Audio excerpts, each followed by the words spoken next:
messages that you're trying to get across. How do you breach this world that we're living in right now, where people's attention is so focused on the thing that they care about, the thing that they're following, the thing that's being pumped to them on their social media? I mean, where do you see the leadership with some of these bigger ideas? I mean, I don't, it's, you see leadership, there are people who are trying to cut through and explain. I think education matters. I think political leadership matters. Treating people not on the basis of where they come from, what their religion is, what the color of their skin is, where they kind of quote unquote belong or where they come from is a starting point. To have the situation, for example, in Sudan, going on for 2 years, even longer, to have a situation like this, allowing not only to fester but to develop even further, to have mass graves, to have sexual violence being committed against women and girls in front of their families, and not to sanction those who enable it, and not to speak up against it, not in a passionate way, this passionate way of, we have a problem, human beings on the other side there are being ethnically cleansed, genocide is being committed in Sudan. What are the levers of power that we are going to use to influence it? In the same way that we rightly have done when it comes to Ukraine. But do levers of power also need to be used as a deterrent?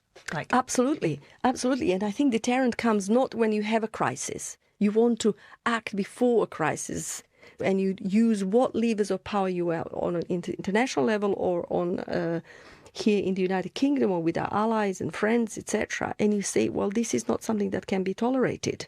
And that doesn't mean that we are going to be sending British troops to defend anyone. I know how unpopular that would be, but it means that we have other levers of power that we can use diplomatically, through trade, through sanctions, etc. This shouldn't be an afterthought. Why the unwillingness? Why the fear then to do it, to use those levers of power?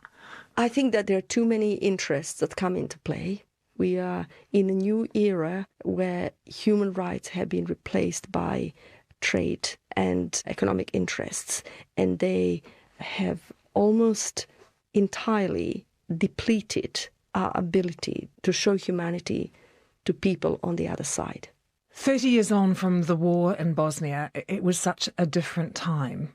Obviously. Do you feel that there has been progress, though, for women who are in conflict situations and in war, in terms of women having a voice, or there being mechanisms in place that allow women to have a voice?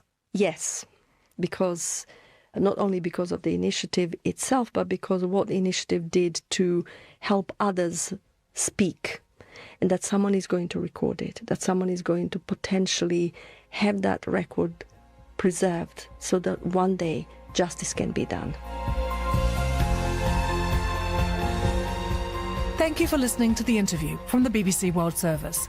You'll find more in-depth conversations on The Interview wherever you get your BBC podcasts, including episodes with Nobel Prize winner Maria Ressa, Venezuelan opposition leader Maria Corina Machado, and Microsoft founder and global philanthropist Bill Gates.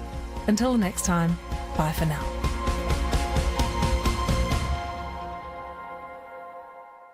From the BBC, that was The Interview. Good morning, Manitoba, and hello, Winnipeg. I'm Marcy Marcusa. This is Information Radio from CBC. We're live downtown at our studios on 89.3 FM, 990 AM on the app and YouTube. We are going to blow through Friday here, literally. Highway 75 closed from Morris to the U.S. border. Highway 5 closed from Kelwood to St. Rose. Temperatures across this province will drop today. The winds will pick up. It's going to be very cold. We have blizzard warning up around the Lakes region, cold warning up around Chidouly and Brochet, and then in the south and southeast, it is all about blowing snow and the wind. So take it easy out there, Manitoba. It's going to be a slow Friday. Good morning to Corey Funk, Abby Adeyemi, Darren Marash in our Studio 15 control room, putting the show together today. And good morning to you. We're on air with the morning show till 8:37 a.m. We have lots of developing news. Before I start talking, let's go straight to Heather Wells and find out what's happening from her perspective in our news center today. Good morning. Good morning. Well, it is news as canola producers wake up. They will be happy to hear. Prime Minister Mark Carney just announcing new agreements with China, breaking tariff standoffs on canola and electric vehicles. Carney says Beijing is going to drop its tariff on canola from 84% down to 15% starting March 1st. Canada is also going to allow 49,000 Chinese electric vehicles into the market here every year. And instead of a 100% tariff, they will be tariffed at 6%. So we'll be hearing more on this story through the morning and coming up as well on World Report. And fewer people taking transit. That is according to numbers from the city of Winnipeg showing a nearly 14% drop in riders from September to December 2025 compared to the same time in 2024. We'll hear more on that in our next local news at 6:30. All right. Thanks, Heather. Thank you. Well, we've actually just secured a guest for 6:10. So right after a World Report, we're going to get some analysis of how big a deal this is. Canada and China reaching that trade deal. Heather outlining some of the details. And of course, World Report's up in a minute. So we'll hear that as well. So that is a big breaking news. Now, locally on the program this morning, we're going to talk about the Jets. They are making breaking news themselves, breaking an 11-game losing streak. They're now 4 in a row after winning yesterday against Minnesota 6-2. Could they be the St. Louis Blues? Remember when they went from bottom of the heap to winning the Cup? Could that be the Jets? We're going to compare that and see if it's a fair comparison. Right now, though, it is time for national and international news. Q. I'm Talia Schlanger in for Tom Power. The new show Riot Women features women coping with the chaos of menopause by starting a punk rock band, as you do. Acclaimed British TV creator Sally Wainwright will tell you why punk and aging go so well together and why she learned the drums while writing the show. I ended up getting a room soundproofed. Q. This morning at 10:30 in Newfoundland, and on the CBC Listen app, or wherever you get your podcasts. This is World Report. Good morning, I'm John Northcott. We begin in Beijing, where Prime Minister Mark Carney is unveiling a major development in Canada's trading relationship with China. The discussions and the meetings over the past 2 days have not been a question of putting things back on track. It's been more a question of designing new tracks that will benefit the people of both our countries. Carney says he's cutting major tariffs on Chinese electric vehicles entering the Canadian market. And in exchange, China will reduce some of the tariffs on Canadian canola products. The CBC's Tom Perry is traveling with the Prime Minister. We reached him in Beijing. Tom, take us through the details of this announcement. Well, fresh off his meeting with the Chinese President Xi Jinping, Prime Minister Mark Carney says China has agreed to drastically reduce its tariff on Canadian canola. There's also been some progress on Chinese tariffs on seafood as well. China had imposed those tariffs in response to Canada slapping a 100% tariff on Chinese electric vehicles. It did that in conjunction with the United States.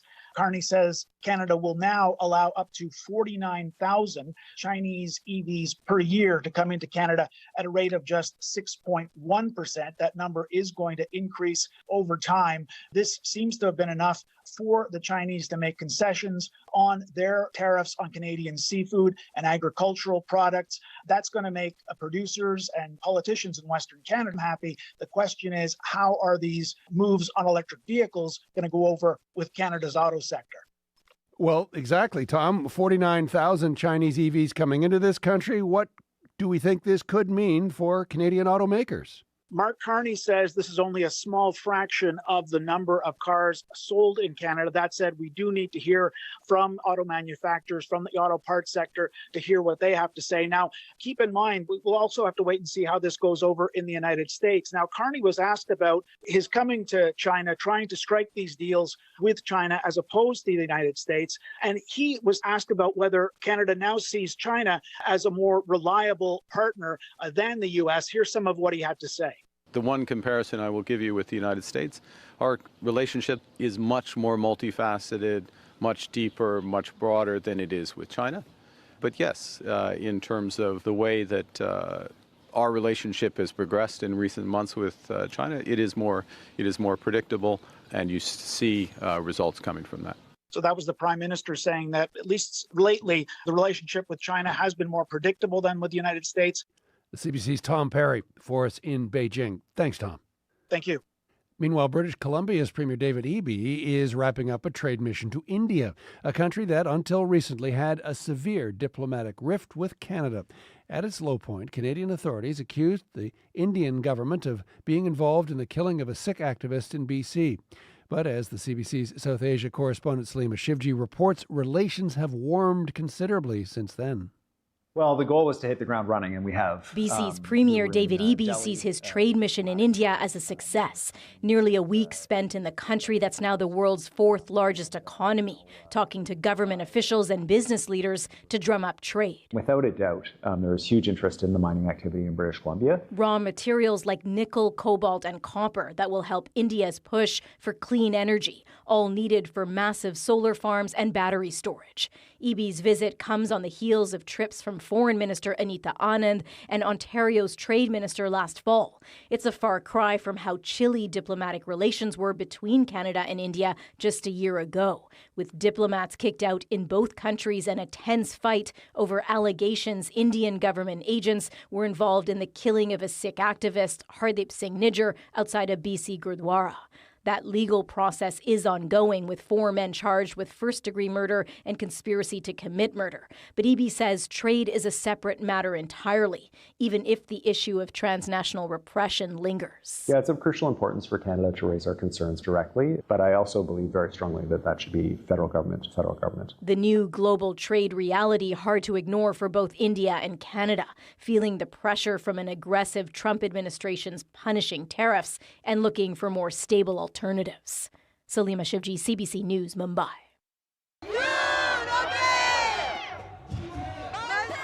Supporters of South Korea's impeached president react to his sentencing today. A court in Seoul has sentenced Yoon Suk-yeol to 5 years in prison for his failed attempt to impose martial law in 2024.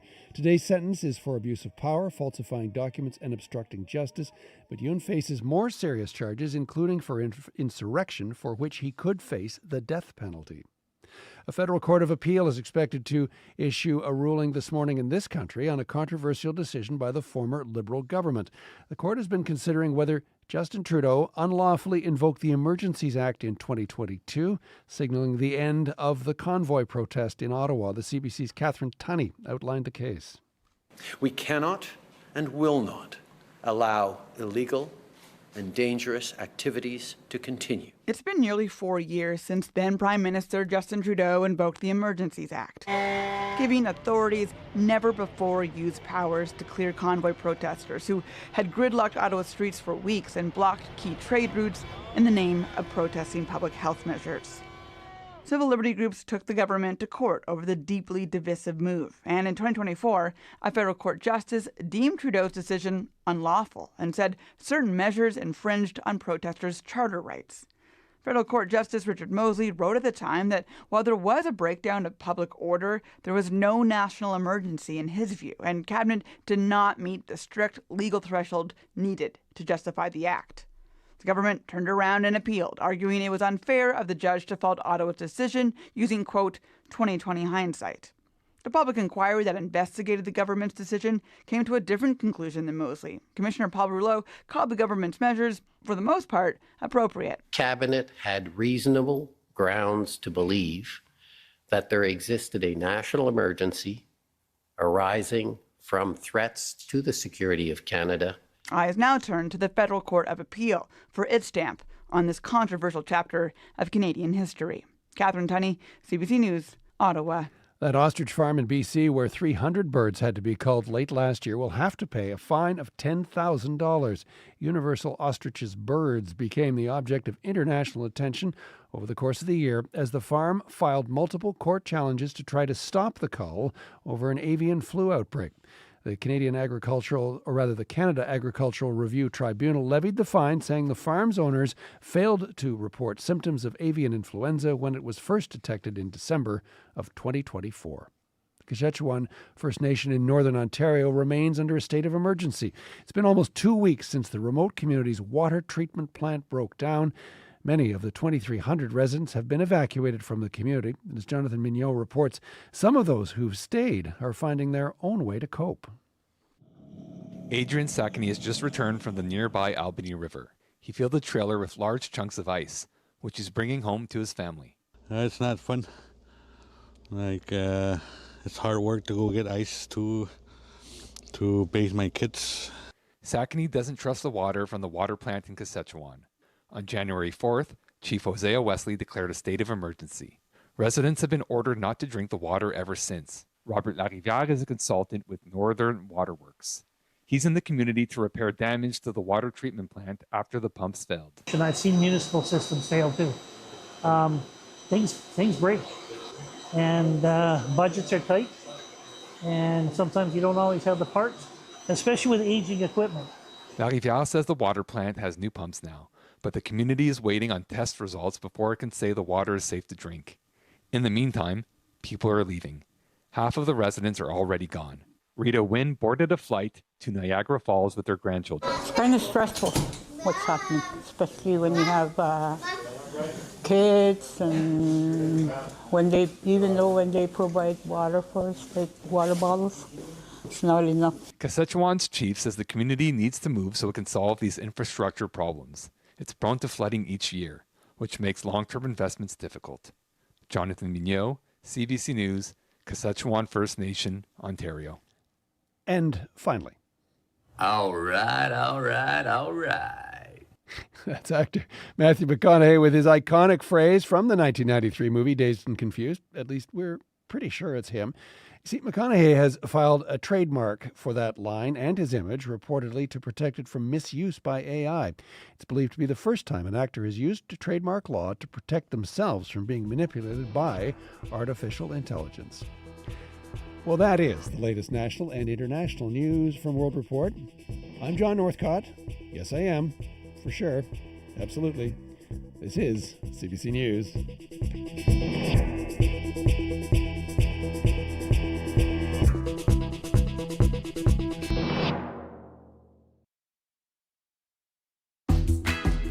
Good morning, Manitoba. I'm Marcy Marcusa. Thanks for joining us this morning on CBC's Information Radio. We're live in downtown Winnipeg on 89.3, 990 AM on the app and YouTube. Snow, blowing snow, cold, closed highways. That's the kind of Friday we're starting with. All of those specific details coming up for you with what's happening with the weather. Right now it's minus 14, so it's a brisk start to the day. Well, we're going to continue to follow that developing news. Prime Minister Mark Carney, the deal being made with China. We will hear from the PM in a few minutes. Also, we have a live interview to analyze what this is going to mean for canola farmers, the change in the tariffs. So Carney says Ottawa expects Beijing to drop canola seed duties to 15% by March. So we'll dig into that. You might recall our reporting in the fall saying canola prices when these tariffs were happened immediately dropped by about $30 to $50 a ton. So we're continuing to try to reach producers here in Manitoba this morning. If you want to weigh in, you can do that on my Facebook page, or you can call our listener line, 788-3205. Also, I want to mention that Scott Reguer is going to be with us with a special report. 3 weeks to today, we have the Winter Olympic Games beginning. He's going to look at the state of Canada's sliding sports. And we know them well because we've had some great gold medal success in skeleton from Russell, Manitoba's athlete, right, back in the day. Right now, let's go to Heather Wells in our news center for other headlines. Good morning. Well, calls for seatbelts on school buses have been growing ever since a school bus rolled on an icy highway near Swan River this week. 14 students and the driver all sent to hospital with injuries. Well, Ontario turns out to be doing a pilot project involving seatbelts on school buses. The town of Sudbury recently piloted the seatbelts on 3 buses, and the bus drivers say they would never go back to driving a bus without seatbelts. So we're going to hear more about what happened there. And from school buses to transit buses, fewer people are taking Winnipeg Transit, according to new numbers from the city, showing a nearly 14% drop in riders from September to December of 2025 compared to the same period in 2024. We'll hear more in our next local news coming up at 6:30. All right. Thanks, Heather. Thank you. Abby, the weather. Go for it. Yeah, we got yellow warnings for both the north and southern part of the province. But for the north, we're looking at wind chills and the values of minus 50 this morning, and that would last into Monday morning. So we have that yellow warning for most parts of northern Manitoba this morning, while down south towards the lake, we also have yellow advisory as blizzard and blowing snow is going to be making travel really, really difficult for a lot of people commuting this morning, as the snow will be whipping around at a speed of 80 kilometers per hour, and this will drop visibility to near zero around Morden and even towards Grand Beach this morning. These whiteout conditions will continue all day, so be careful on the road. Winnipeg right now -13, light snow and blowing snow in the city. Temperatures will hover around -15 before lunchtime, then it's going to stay around -16 for most of the afternoon, but it's going to be coming with some gusts and northwest winds. Thanks, Abby Adiemi. We just have learned now all schools in Borderland School Division will be closed today due to the winter storm, and all schools are closed in the Red River Valley School Division. That will also make sense once you hear what highways are closed. Here's Corey. Yes, Highway 75 right now from Morris to the border is closed right now due to those poor driving conditions. As well, Highway 5 between Burnie and St. Rose de Lac also closed right now due to poor driving conditions. I'll be keeping an eye on those highways. And if you want to give me an update on what you're seeing elsewhere in the province this morning or here in the city, haven't heard of any major issues yet, but it is snowy here in the city too. Give me a call in the CBC commuter line. That number 204-788-3093.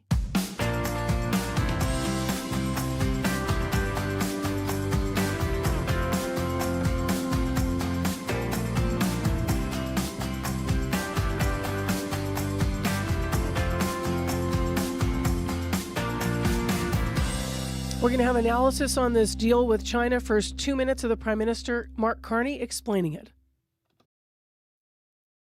China produces some of the most affordable and efficient energy efficient vehicles in the world.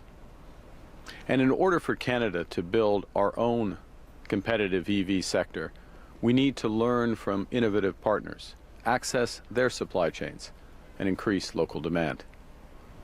And to help deliver the full potential of these partnerships and bring down costs for Canadians, Canada has agreed to allow up to 49,000 Chinese electric vehicles into the Canadian market, with the most favored nation tariff rate of 6.1%.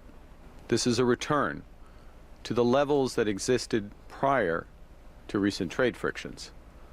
But it's a return under an agreement that promises much more for Canadians. It's expected that within 3 years, this agreement will drive considerable Chinese investment in Canada's auto sector, creating good careers in Canada and accelerating our progress towards a net zero future and the auto industry of the future. With this agreement, it's also anticipated that within 5 years, more than 50% of these vehicles will be affordable EVs with an import price of less than $35,000. Over the next 15 years, Canada intends to double our energy grid through major investments in hydro, nuclear, solar, and wind power. That creates tremendous opportunities for Chinese partnerships in these investments, including in energy storage and offshore wind. On the other hand, Canada is developing our oil and natural gas reserves, one of the world's largest, to be the lowest risk, lowest cost, and lowest carbon. Last June, we exported our first LNG shipment to Asia, and we're scaling up quickly, making major investments in streamlining approvals. By 2030, Canada will produce 50 million tons of LNG each year, all of which will be destined for Asian markets. Prime Minister Mark Carney speaking in China just moments ago. Of course, the implication of this, which is big for Manitoba and across the prairies, is the exchange is for lower canola duties. So what does that mean? Beijing will drop canola seed duties to 15% by March, is what the Prime Minister says he's expecting. Laurie Turnbull is here to talk about all of this. She's political science professor at Dalhousie. Good morning. Morning. So what are the political implications of this? And, we're talking about auto sector, kind of canola farmers. Who's happy right now and who's disappointed? Right. Okay. So I think the most immediate political implication is Mark Carney is exceeding expectations in terms of making a trade deal with China. I haven't heard one person who expected him to go and have this kind of an impact in terms of dropping tariffs. Everybody was talking about how this is going to be kind of a meet and greet, kind of get the relationship moving again. But he's actually come back with something, or she's coming back with something significant. In terms of who's going to be happy, obviously canola farmers, obviously Scott Moe, who's there traveling with him. It's going to be harder, I think, to make the argument to Doug Ford, although I think, particularly given the auto industry, but I think the Prime Minister would say this is actually flipping the tables on Donald Trump. This is, here we go, we're going to go into a very different kind of auto kind of integration in a way, although there, kind of remains to be seen with China in terms of the EV cars. But I think yeah, I mean, there's going to be, it's all going to come out in the details, but I think there will be some people more happy than others. Why did he get it done then, do you think? As you said, people didn't expect this. Does the fact that the U.S. is in the backdrop of, not being a reliable partner in the same way as we had before, maybe added to the attitude of maybe China and Canada to sort of make a statement here? Oh, 100%. I mean, I think you can hear it throughout the Prime Minister's comments that this isn't even just about this deal. It's not even just about the tariffs on EV cars and canola. It's also about the broader piece around LNG being destined for Asian markets. Like, this is a much broader conversation where Canada is going to be turning more of its trade attention to China. And this is at a time where Donald Trump is basically wanting hemispheric dominance in the Western Hemisphere. He wants China to get out. He doesn't want Canada to do any deals with China. And so it seems to me it's a time where the Prime Minister is saying, look, I understand the human rights concerns. We are pro-human rights, but at the same time, this is a business deal.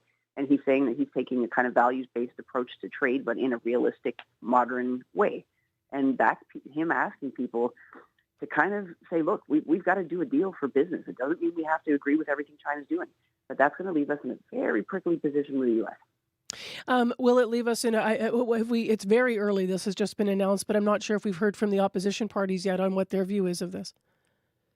Yeah, I mean, there's been some really interesting commentary, and we can see, of course, yes, the deal was just announced this morning, but throughout the last week or two, there's been an obvious contrast between the Liberals and the NDP and the Conservatives in terms of their foreign policy. And even Pierre Poilievre's reaction to what happened in Venezuela, he immediately came out in favor of what Donald Trump had done. And frankly, somebody said how he did it. Whereas the Liberals, I think, are very much like, yes, we're not in favor of Maduro, but we, not so encouraging in terms of the way this all went down. And so I think one of the ways that Poilievre is going to try to distinguish himself from Carney is to push this difference in approach to foreign policy. I think he will push, you're doing too much for Beijing, you're trying to get too friendly with them, but I'm not sure how that's going to land, right? Like, Carney's going to ask people, I think, to make space in their minds for trade that's based on the economy rather than values, rather than shared values on things like human rights. And I think Pierre Poilievre will find a way to kind of make this stick in some way and say, this might not be the kind of trade partner we want, but what else do we do if we want to increase our non-U.S. trade, moving double forward. It. Yeah. And who else do we trade with? Lloyd Turnbull, thank you for the early analysis. I know we've all just called you to help us make sense of this as it's breaking, and we appreciate your time. Thanks for having me. That's Lloyd Turnbull. That is live with us, political science professor at Dalhousie. Now, the other thing we're trying to do, obviously, is to reach canola farmers here in Manitoba. We actually did reach one that was just a little bit early for us to get them on the air. So if you want to weigh in, you can always reach us. I rarely do this. We do it during storm days, though, and actually we have that going on, too. So if you want to call live to the control room, the number I'm going to give is the live line. So it's 204-780-0893. 204-7800-0893. Corey will be able to pick that up in the control room if you want to weigh in on canola or the storm. And in a moment, Heather's actually just updated our list of closures. The PWHL is back for the third season of heart-stopping women's hockey. And this season, there are two new teams looking to make their mark on the ice. The Seattle Torrent and Vancouver Golden Eyes. When the world's best women's hockey players face off, anything can happen. Will the Minnesota Frost achieve a three-peat? Will a new team take home the trophy? There's only one way to find out. Watch the PWHL for free on CBC Gem. Highway 75 is closed from Morris to the U.S. border. Kelwood to St. Rose, Highway 5 Kelwood to St. Rose is also closed.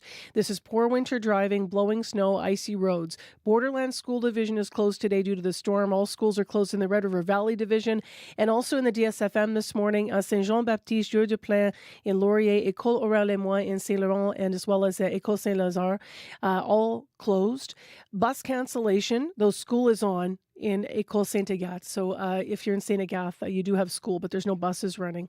So that's the challenges so far. That list could grow as we have weather that's going to blow the snow around and lots of warnings for cold. There's a blizzard warning as well around the lakes regions in Manitoba too.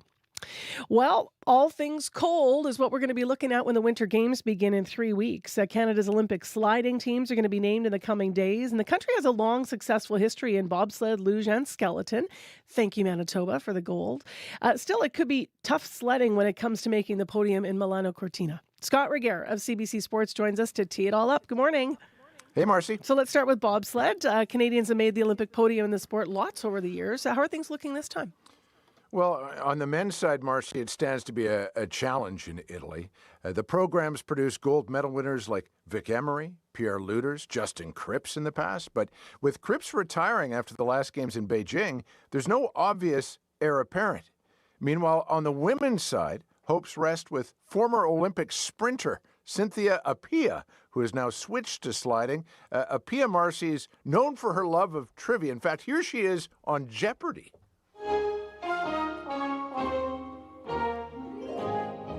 In 2012, she was rolling in the Grammys with 6 wins, including Album of the Year, Record of the Year, and Song of the Year. Cynthia. Who's Adele? Right.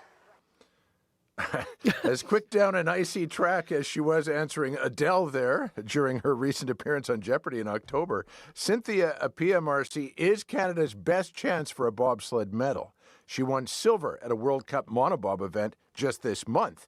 That's where you compete in a sled on your own. Meanwhile, Appiah's competition in Milano Cortina will include arguably Canada's greatest ever bobsledder, Kaylee Humphries, who of course switched allegiances to the U.S. after she married an American, and having given birth to her first child, Kaylee Humphries has returned to the sport to defend that gold she won in Beijing. What do you think's behind Canada's decline in bobsledding? Well, there are several factors, Marcy, beyond just the retirement of stars like Justin Cripps. Culture concerns emerged within the program, sponsors stepped back from it, and government funding has not filled the void. Indeed, last November's federal budget provided no increase in core funding for bobsledding, or any other national sports organization for that matter, leaving them severely under-resourced.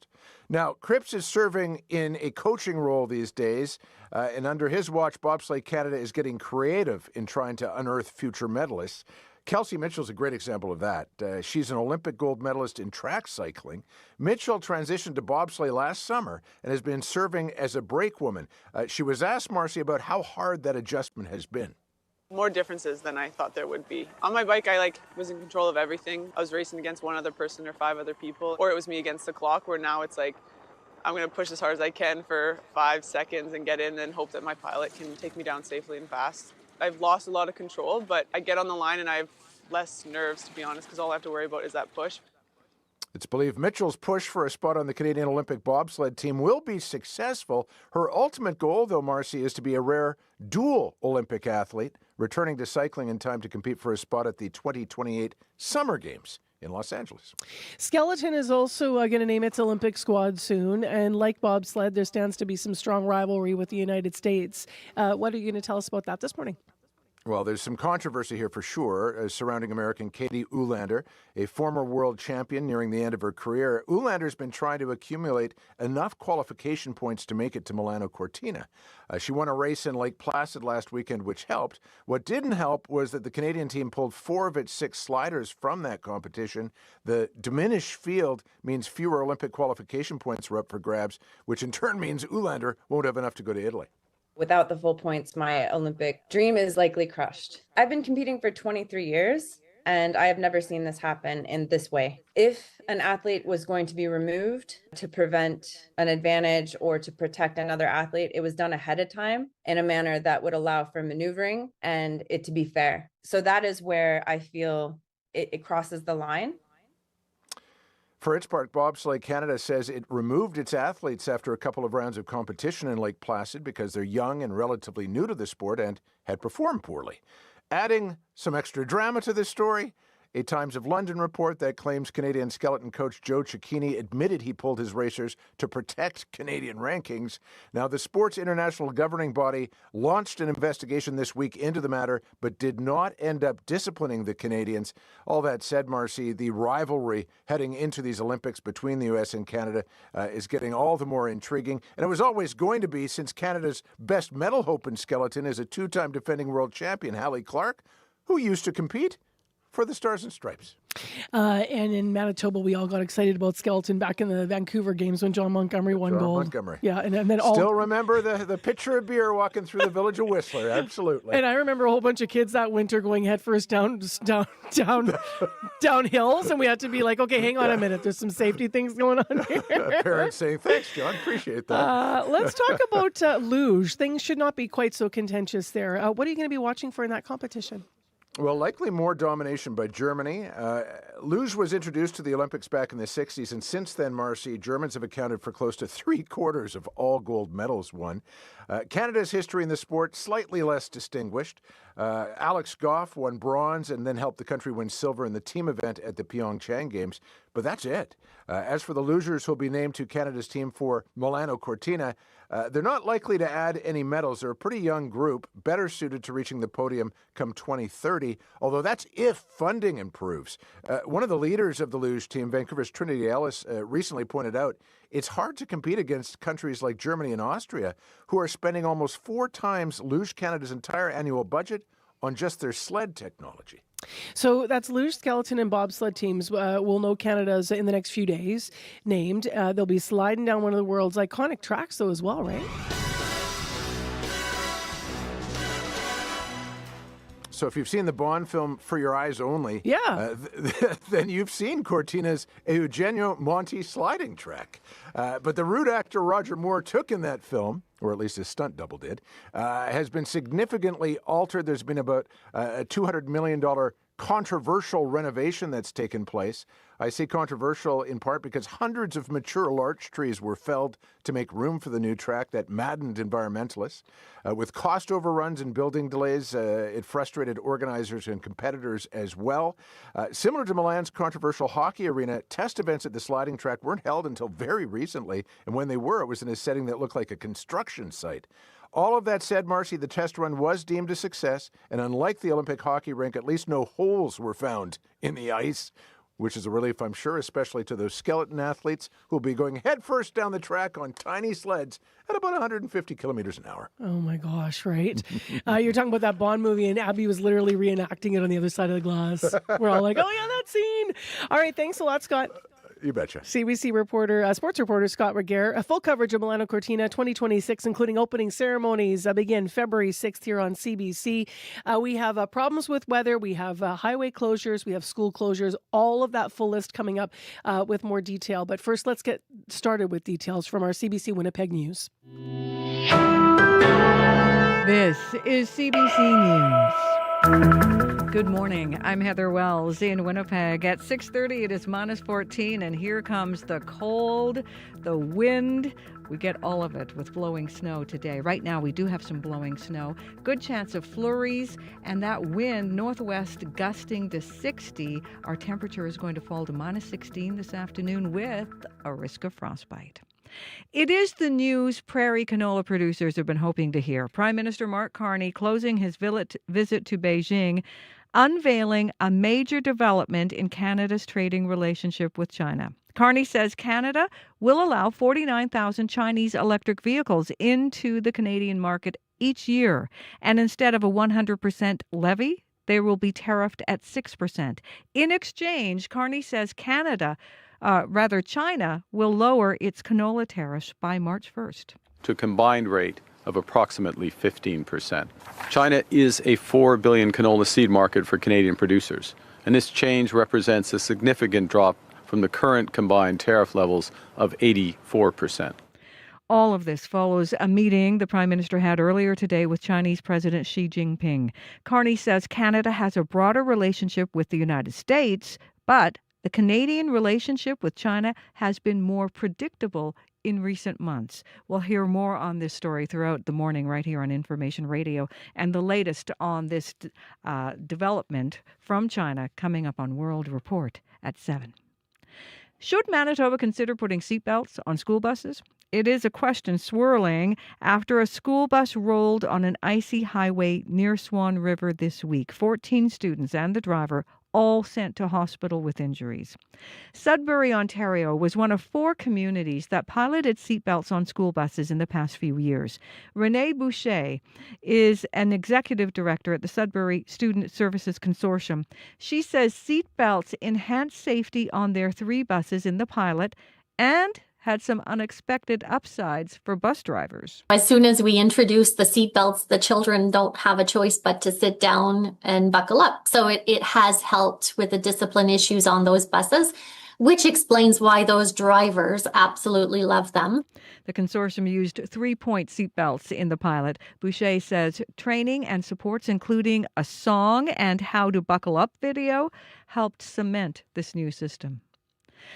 One Winnipeg Transit user says she's not surprised to hear fewer people are taking the bus. City of Winnipeg data shows a nearly 14% drop in riders from September to December 2025 compared to the same time in 2024. The decrease comes after the city's major transit overhaul last summer. Katie Anderson started taking the bus more frequently around the same time those changes happened. I've had some experience of that being positive, but so many people I've talked to are like, it used to be more efficient. It used to be more effective for me to get where I'm going, and now I have to transfer more. CBC has reached out to the city for comment, but the city has said it has made changes to the new system following feedback from riders. Manitoba says it will not participate in the federal government's gun buyback program. The initiative aims to entice people to give up weapons Ottawa says are meant for warfare rather than hunting or sport. It covers some 2,500 types of firearms banned since 2020. Ottawa has budgeted more than $700 million for this initiative. Manitoba Justice Minister Matt Wiebe has written a letter saying that money would be better spent on frontline policing. He also points out Premier Rob Canoe himself is a gun owner. Chronic homelessness is on the rise in Brandon. Experts say it jumped almost 20% in 2025 compared to the year before. Rebecca Anhalt says housing for men is a major need, especially for those coming out of jail. People are discharged into homelessness and then they have no income, they have no resources, they have no medication, they don't have what they need to be successful back in the community, so then they wind up back in corrections. Anhalt is optimistic a new 24-unit transitional housing complex opening next month will help. The John Howard Society in Brandon runs the complex, and clients are referred by Brandon's Coordinated Access System or the Justice System. We'll make that 4 wins in a row for the Winnipeg Jets. Stanley shoots, scores! What a laser! Stanley, whistles blowing everywhere. Did he blast that in? Logan Stanley in the second period on TSN as the Jets dominate the Minnesota Wild 6-2. All 6 goals scored by different Winnipeg players. Forward Mark Scheifele had points last night, and he was really cheering for Stanley, saying he's always seen it in him. I've always been a big Stan fan. He's been a guy that I love to work on things with and see him grow. And I'm like a proud dad for him. He's been it's been awesome to watch. The feeling is mutual, Stanley telling reporters he just loves Scheifele. Also scoring last night, Jonathan Toews with his 900th career point. The Jets head home now, facing the Toronto Maple Leafs tomorrow at Canada Life Centre. You can find more Manitoba news throughout the day, cbc.ca/Manitoba. Thank you, Heather. Thank you. We'll get into the weather in a moment. It's stormy, and here is what is closed because of it. So all schools in the Borderlands School Division are closed. Red River Valley School Division is closed today. Buses and classes canceled in Turtle Mountain and in Prairie Rose School Division today. Also, we have closures in the DSFM. Saint-Jean-Baptiste is closed. Jour de Plain is closed. École Aurore-le-Main in Saint-Laurent is closed. École Saint-Lazare is closed. In St. Agathe, school is on, but buses are canceled. Abby's here to tell us about what's going on. Yeah, Marcy, in the Pembina Valley region, we're already seeing those wind gusts close to almost 55 kilometers now. So that will be whipping the snow around for folks in that part of the region. Though northern Manitoba also under that yellow warning for extreme cold, while the south will be seeing some blowing snow, also a yellow advisory. We're seeing blizzard, near zero visibility in some areas. It's going to be dangerous and windy day across the province as this heavy snow and gusts are winds will be creating really difficult travel conditions for both the north and the southern part of the province. Winnipeg right now, we're looking at 14 degrees, light snow blowing around in the city. Temperatures only fall to minus 16 degrees by the afternoon period under some gusty conditions. The wind chill makes it feel like minus 30 with a good chance of flurries, and then it remains like that even into the overnight period. For the Pembina Valley region, minus 15 at this time, blowing snow seen in that part of the province, creating a near zero visibility as your temperature drops to minus 17. Brandon is at minus 16 at this time with light snow, a good chance of more snow to come as the mercury falls to minus 18 by the afternoon period. In the Parkland region, tracking it from Dauphin all the way towards Russell and Roblin, we're seeing light snow and windy conditions there also. Minus 16 at this time. Temperature dips to minus 20 today. Gimli's at minus 14, also getting blowing snow near the lakes. Temperatures will fall to minus 18 by the afternoon. The part, Flin surrounding community, roughly minus 17 at this time. Also blowing snow in that part of the province. Your temperature drops even further to minus 24. Biting wind chill, minus 38 this morning. Thompson, minus 15. Drifting snow, falling temperatures to minus 24. And Churchill, we're looking at minus 17 at this time with blowing snow. And the wind chill hovers close to minus 50 for folks there. All right. Thanks, Abby. Thank you. Yeah, that extreme cold. Now, as you can imagine, there's problems on the roadways. I want to add a couple school divisions before we turn to Corey. Prairie Spirit School Division has just announced they're also all closed. And in case I neglected to say it, Borderland School Division and Red River Valley, they were the first two to call it. What's up out there? What's closed for roads? Yes, Highway 75 right now closed from Morris to the U.S. border. As well, Highway 5 that runs along the eastern edge of Riding Mountain there from Burnie all the way up to St. Rose de Lac. Closed as well, both due to poor driving conditions. You can also see on Manitoba 511 just poor visibility in general around in the southern Manitoba communities around Winnipeg. So do be careful if you're on the highways. Might not be ideal conditions. I'd love to get updates from folks if you do want to give me a call. Haven't heard of any issues here in the city yet, but if you do see something, you can give me a call, 204-788-3093. All right. Thanks very much, Corey. Thank you. And I think that we do have the full list now. So we also, there's so much developing news today, the storm, but there's also the canola deal. So in a moment, we're going to talk to a canola farmer. First, let's go through the agreement again that was made early this morning between Canada and China. They've expanded their economic relationship after years of diplomatic tension. Crystalie Ramlakan is here with Business News. Good morning. Hey, good morning, Marcy. So for people just waking up, can you break this down? Yeah, so Canada and China have released a series of agreements aimed at boosting bilateral trade and investment. So Prime Minister Mark Carney says Canada will allow 49,000 Chinese electric vehicles into the market a year with a tariff of 6.1%, getting rid of that 100% duty that was on them before. So here's more from the Prime Minister. This is a return to the levels that existed prior to recent trade frictions. But it's a return under an agreement that promises much more for Canadians. It's expected that within 3 years, this agreement will drive considerable Chinese investment in Canada's auto sector, creating good careers in Canada and accelerating our progress towards a net zero future and the auto industry of the future. With this agreement, it's also anticipated that within 5 years, more than 50% of these vehicles will be affordable EVs with an import price of less than $35,000. And in exchange, China is expected to lower canola tariffs to 15% by March 1st. And canola meal, lobsters, crabs, and peas will no longer be subject to Chinese tariffs from March to at least the end of the year. Now, Atlantic and Western premiers have been urging the federal government to make this kind of deal. But Ontario Premier Doug Ford has insisted the tariffs protect domestic jobs in the auto sector. Both countries are promising mutual investment in agriculture, energy, and consumer services and goods. And they've also signed a memorandum on energy in which Beijing calls Canada an important potential partner for oil, liquefied natural gas, and petroleum imports based on market principles. Next, the Competition Bureau says that Canadians could save billions of dollars if the country gives consumers more control over their data. What are the details here? Yeah, that's right. So the Bureau says a report on data portability and home insurance found households could save an average of $128 a year plus $183 in time saved, which would add up to more than $3 billion overall across the country.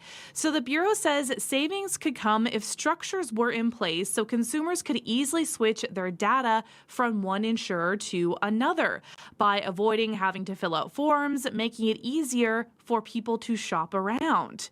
So being able to control data could also allow Canadians to do everything from switching their social media connections and photos from one network to another to possibly moving an in-progress video game to another platform.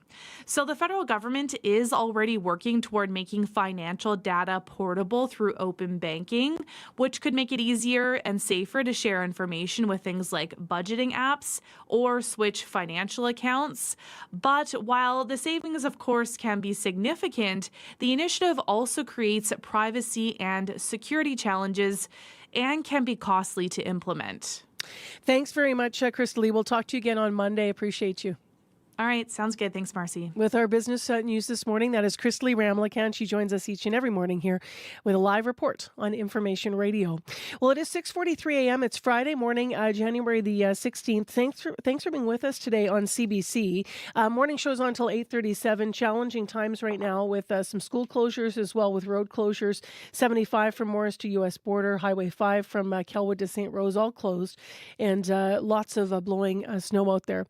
If you want to reach us on the traffic line, 788-3093. Well, let's return to the top business news and top developing news in Canada. And our analyst at 6:15 said no one expected necessarily a deal to be done between Prime Minister Mark Carney and China. Thought this would be more of a sort of a goodwill visit and a relationship builder, but in fact, a deal's been reached on EVs and critically for Manitoba, canola. So because tens of thousands of Chinese EVs are going to be allowed into Canada, we now will have lower canola duties. Carney expects that Beijing will drop canola seed duties to 15% by March. And to talk about the impact here, we have a canola farmer with us this morning. Curtis McRae farms about 1,500 acres every year near St. Andrews and woke up happy at the news, I'm guessing, huh? Well, definitely happier than sadder, that's for sure. It's moving in the right direction. Yeah. Anytime you have to deal with external forces as a farmer, the less you can have, the better. And this morning, weather's showing us how powerful it is. So to get rid of an international barrier, that's a huge help. Yeah. How stressful was it, in the fall thinking about this?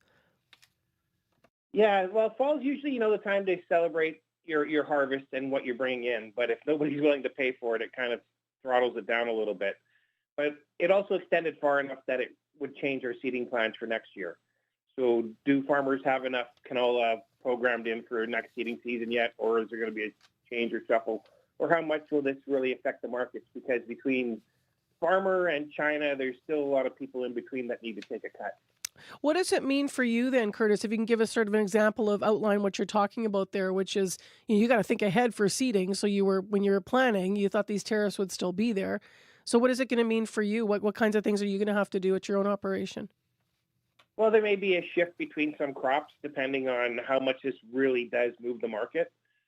There is a better feeling, though, that family farms aren't having to subsidize the likes of the giant auto manufacturers. I think that was an unrealistic expectation that our nation put on us. Did it feel like it was sort of auto, choosing Ontario and auto versus choosing the prairies and canola farmers? Was that tension something that was, as you articulated there for you for a while? Absolutely. There's enough factors that farmers have to deal with. We don't need artificial ones. And I think it's really scary when nations start strategizing or playing with food markets. This is a necessity for humans. So anytime nations decide to mutter with food, you're really risking the lives of humans on this earth. Canola prices, I was looking back at our story in September, almost immediately after Chinese tariffs were announced, they fell to $30 to $50 a ton almost immediately was the number that we were reporting. So what are you expecting you could be looking at this year now? So already this morning, there's been a $10 jump. So the markets have seen the news already. The main issue will be how much will that get back to the farmer's pocket at the end of the day, and how much canola do we have left in inventory? How do you find that out? Where do you look? Like educate people who aren't farmers for is that something you can look at today, or when do you get those answers to the questions you're posing today? So the world price for canola trades on the ICE markets, and I can't remember the exact website, but it's under ICE. That's the new trading platform for canola. Well, it shouldn't be new. It's been operating for quite a while. I'm getting old. And then the other thing is there's whoever's shipping your canola is going to have to take a cut. So that may come out of individual elevator websites and whatnot. Got it. So that's why you're talking about this isn't as straight ahead as, lift the tariff, everything's going to go back to the farmer and everything will be okay. There's a lot of steps between St. Andrews, Manitoba, and China. Yeah. What are you hearing from other, or how will you spend your day, I should say? We're early. I don't know if you've already been in contact with any other canola farmers or producers to react to this. No, we haven't had our morning meetings yet or anything like that, but it's better news than nothing happening at all. That's for sure. And it's interesting that March is a deadline because I think that's when the St. Lawrence opens up again. And so at that time, we'll have two buyers back in the market because Europe gets a little bit busy when the St. Lawrence is open. How will you spend today then? Are you going to have some meetings or be looking at to markets and prices? Like walk us through what today is going to mean as you try to absorb this. Well, it's January. It's a good time of year to start paying some bills. So we were shipping grain anyways. And that was kind of the handcuff that we had. How much canola do you let loose to make sure you pay your commitments? Mm-hmm. How much do you sit on riding in the bin? Like farmers are the best gamblers without ever having to go to Vegas. Do you think farmers in Manitoba are going to plant more canola this year because of this news? I mean, you were talking about maybe needing to rotate crops, but could you make the decision to plant more, or is that sort of ship sailed because of the planting? I think there's still supplies out there to switch your seed stocks. The issue is that all our costs on all our crops have still seen the increases since COVID, and our commodity prices have been cut in half.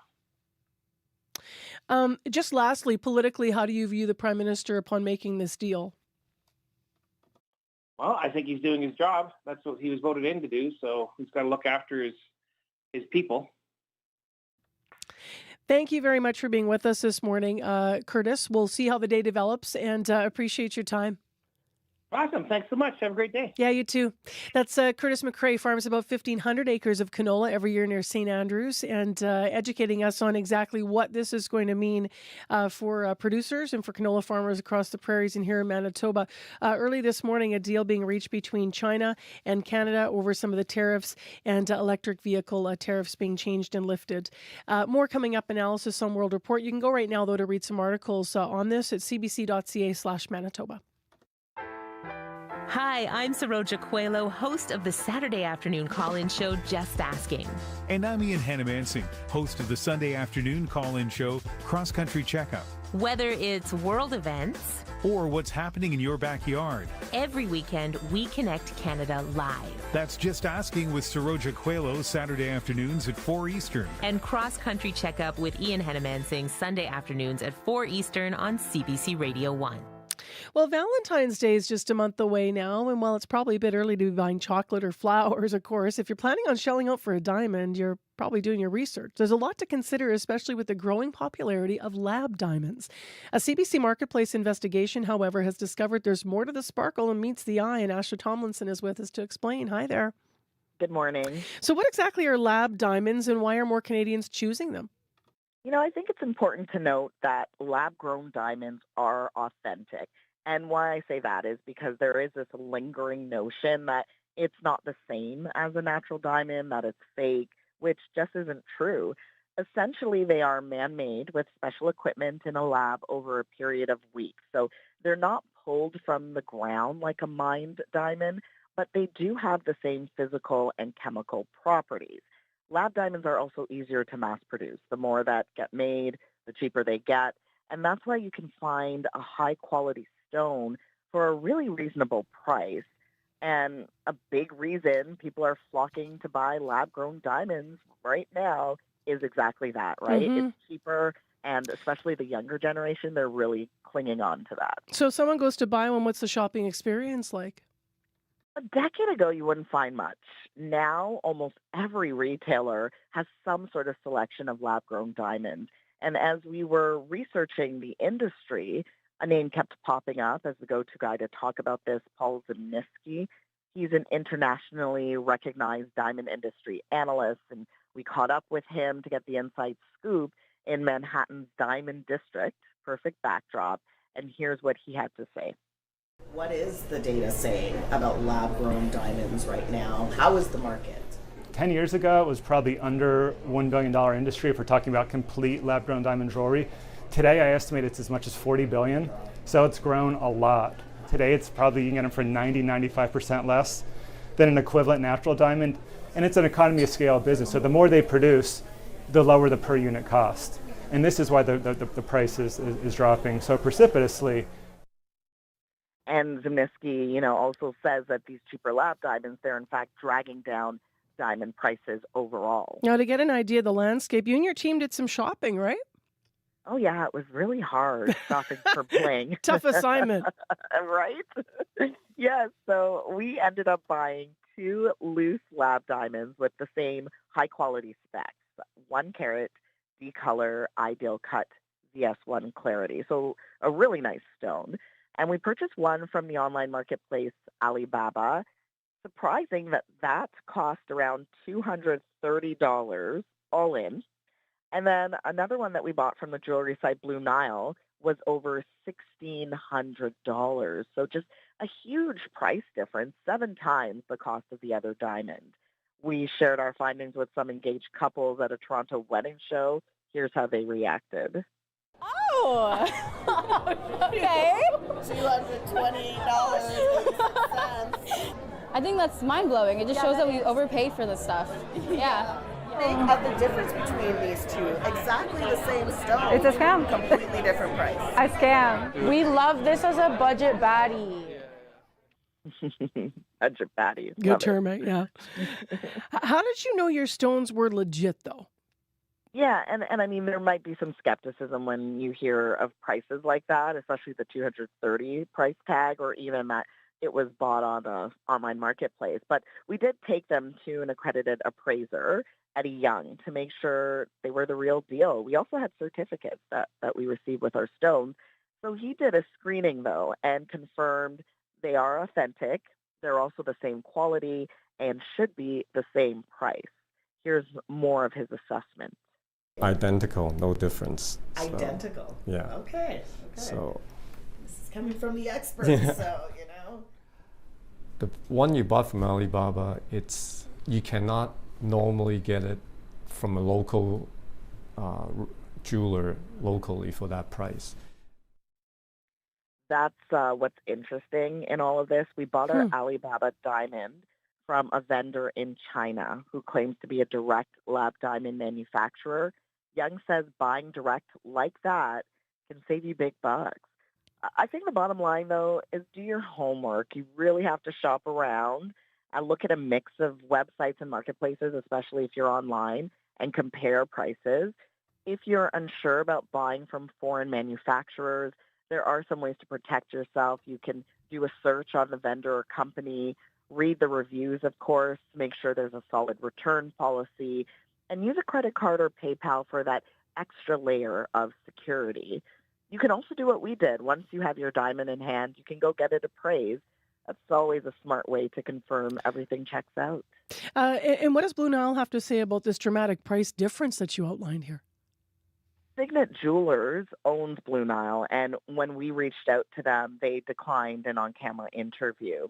They sent a statement, though, saying customers consistently buy Blue Nile because of the brand's reputation, track record, and trusted quality, and that they have strong sourcing standards and follow ethical, sustainable practices. But they wouldn't answer a burning question about why their diamond came with a higher price tag. All right, Asha, we'll have to leave it there. Thank you very much. Thank you. Asha Tomlinson with us. The full story tonight at 8 o'clock, or anytime on YouTube you can check out Marketplace. I'm Marcy Marcusa. Thank you so much for joining us this morning. We have some serious things to go through here with the weather. So it is minus 14. We have light snow and blowing snow and wind. The temperatures are going to drop across all of Manitoba. Southern Manitoba with increasing blowing snow as well. So it's really icy out there. We have specific warnings for cold across Brochet into Dooley Lake. We have blowing snow advisories for across most of the south. We have a blizzard warning for around the Lakes region. So that's what's happening with the weather. With traffic, Highway 75 is closed Morris to the U.S. border. Highway 5 is closed Kelwood to St. Rose. We have Highway 276, St. Rose to Tutad is now closed, as well as I mentioned 75. Maria said Highway 1 east between Lorette to Winnipeg is slick. People are going slower. Thomas said 16 is really bad with visibility. There's whiteout conditions. He was going Fox Warren to Russell. He decided to turn around. So this is all to tell you, obviously, you can get the picture here. Check 511. Don't go if you don't have to. We've got really challenging conditions across Manitoba weather-wise. We also have school closures. Here's what's closed for divisions. Prairie Rose, Prairie Spirit, Turtle Mountain, Borderland, Red River Valley, all closed. As well in the DSFM, Saint-Jean-Baptiste, Jour de Plain, École Aurore-le-Maine, as well as École Saint-Lazare. Bus cancellations in École Saint-Agathe, but in Saint-Agathe, the school is on. So that is what's going on with the weather. Still ahead in the next hour of the show, turning our attention to the ice of a different kind. The Winnipeg Jets may have broken their 11-game losing streak. They've won 4 in a row. But what about the rest of the season? We're still on thin ice. We're going to break it down. Could we be the St. Louis Blues? People keep making that comparison from back in the day when they went from bottom of the heap to the cup. We will get some analysis. Right now, with details and headlines and other stories, here's Heather Wells. Well, calls for seatbelts on school buses have been growing ever since a school bus rolled on an icy highway near Swan River this week. Sudbury, Ontario recently piloted seatbelts on 3 buses. Renee Boucher at the Student Services Consortium there says 3 bus drivers who were involved don't ever want to go back to a bus without seatbelts. We'll hear why. And in Winnipeg, fewer people taking transit. That's according to numbers from the city showing a nearly 14% drop in riders from September to December 2025 compared to the same period in 2024. We'll have some details in our next local news at 7:30. All right. Thank you, Heather. Thank you. Some added bus cancellations to the schools list just now. École Notre-Dame de Lourdes and École Gilbert-Rousset have also canceled their buses today. Check your divisions before you head out. Things are very much moving very quickly this morning. And stay with us here on Information Radio on 89.3 FM, 990 AM on that app and on YouTube. I'm Marcy Marcusa with our team here. Coming up, we're going to get more details about Prime Minister Mark Carney's early morning trade deal made with China. Stay tuned.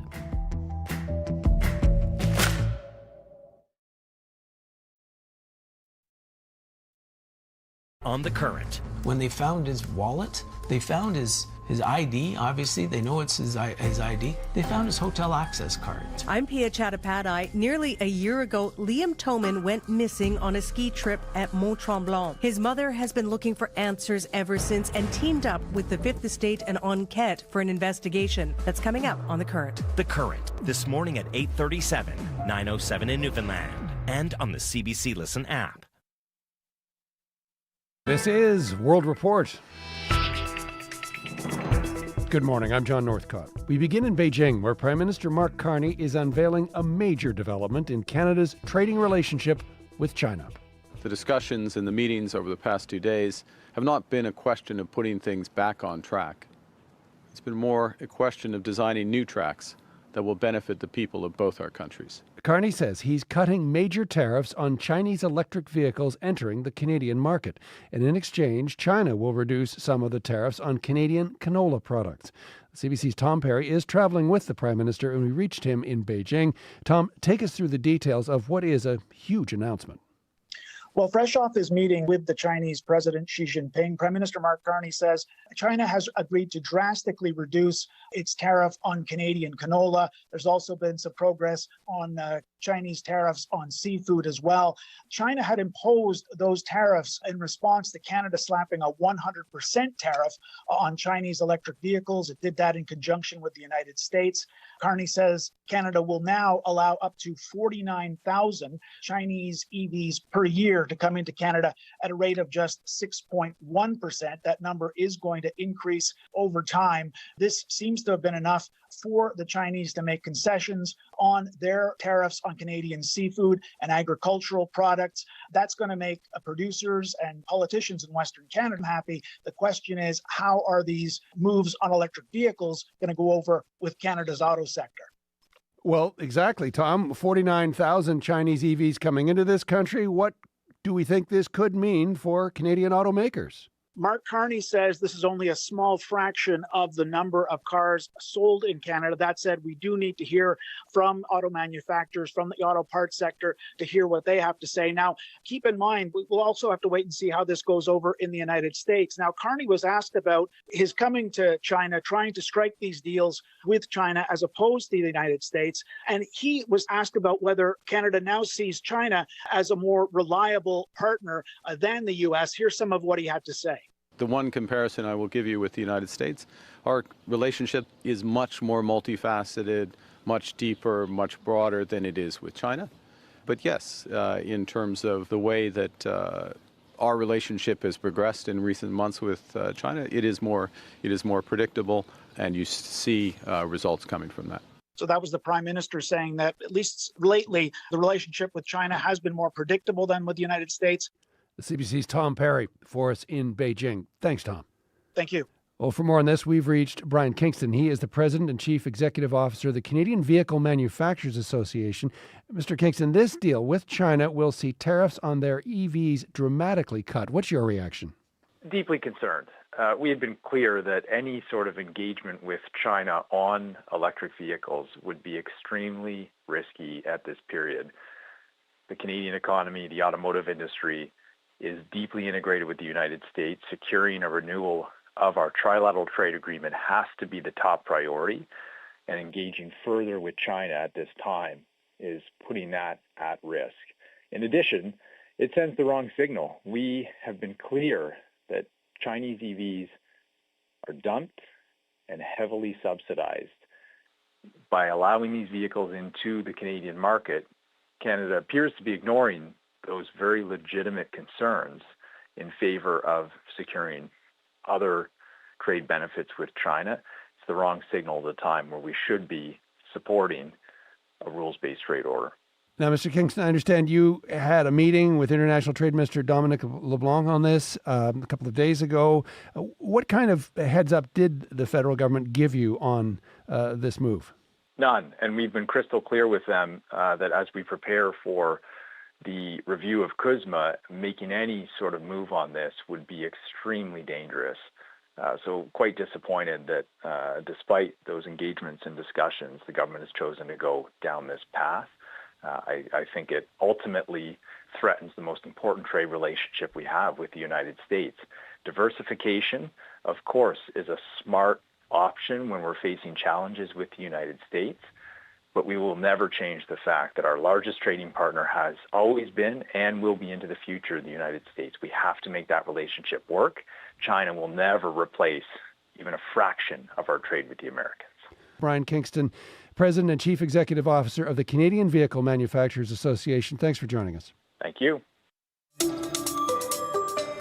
A class action lawsuit over a past hiring process of the RCMP heads to court today. The case involving RCMP doctors began as allegations of sexual assault against 2 physicians, and it has expanded to involve 26 doctors. Dave Seglins reports. He was rubbing, he was massaging, he was not conducting a medical exam. Sylvie Corriveau worked as a 911 dispatcher for 36 years. As a young recruit, the last step to applying was a 3-hour medical exam, including of her breasts, rectum, and vagina. It was completely inappropriate, and all I can think of is, I need this job. At the time, she complained to the RCMP, local police, medical regulators, alleging sexual assault. They investigated but never laid charges. So in 2018, she hired lawyer Megan McPhee, who's now suing on behalf of all new recruits. It became increasingly clear that the problems lay with the examination itself. McPhee says for decades, RCMP doctors were given a form, a checklist that was improper and totally unnecessary. Many of us were surprised some of the things on the form. Breasts, squeezing an applicant's breasts to see if there's discharge, looking at genital urinary systems, checking for a male to see if they're circumcised. 1,000 RCMP employees and past applicants have signed on to this class action, claiming they were violated. The RCMP will be in court Monday, disputing claims this amounted to systemic negligence. While the RCMP no longer requires such invasive screening, it argues that in the 70s, 80s, 90s, and early 2000s, it was done according to medical standards of the day. Dave Seglin, CBC News, Toronto. Uganda's Electoral Commission says Yoweri Museveni has a commanding lead in yesterday's presidential vote. Polling officers cut open ballot boxes as vote counting continues for a second day. With about 50% of the ballots tallied, the commission says the incumbent president has won 75% of the vote. Museveni's main rival, Bobi Wine, taking just over 20%. Wine is alleging electoral fraud. There are reports of at least 7 people who have died in post-election violence. 81-year-old Museveni has led Uganda since 1986 after seizing power in a coup. Final election results are expected tomorrow. Well, it's the end of an era for Ming Pao. After more than 3 decades, the Chinese-language newspaper is printing its last Canadian edition today. Michelle Song reports.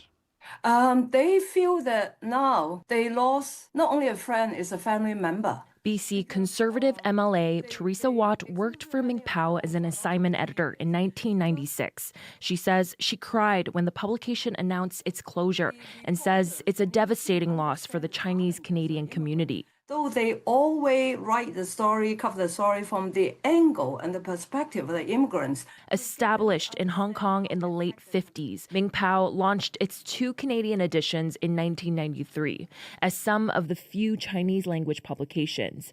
And until now, it was the last paper standing. Toronto Metropolitan University journalism professor Anita Lee says the paper's end will lead to a news desert. Like when communities don't have access to reliable sources of local news, they are less likely to trust their neighbors. They're less likely to engage civically. They're less likely to vote. The company is laying off 60 employees in Toronto and Richmond, BC. Carlene Finch is the president of Unifor Local 87M, which represents Ming Pao's Toronto employees. And with our media landscape, it's not like they can just go, pick up another job next door or tomorrow. Ming Pao's parent company in Hong Kong credits financial strain for the closure after a failed attempt to receive government funding. But the union says the paper did receive more than $1 million last year from the Online News Act. Michelle Song, CBC News, Toronto. And finally. All right. That is actor Matthew McConaughey with his iconic phrase from the 1993 movie Dazed and Confused. At least we're pretty sure it's him. See, McConaughey has filed to trademark that line and his image, reportedly protected from misuse by AI. It's believed to be the first time an actor has used trademark law to protect themselves from being manipulated by artificial intelligence. Well, that is the latest national and international news from World Report. For more, especially on our breaking story about that tariff deal with the Chinese, cbcnews.ca. I'm John Northcott. This is CBC News.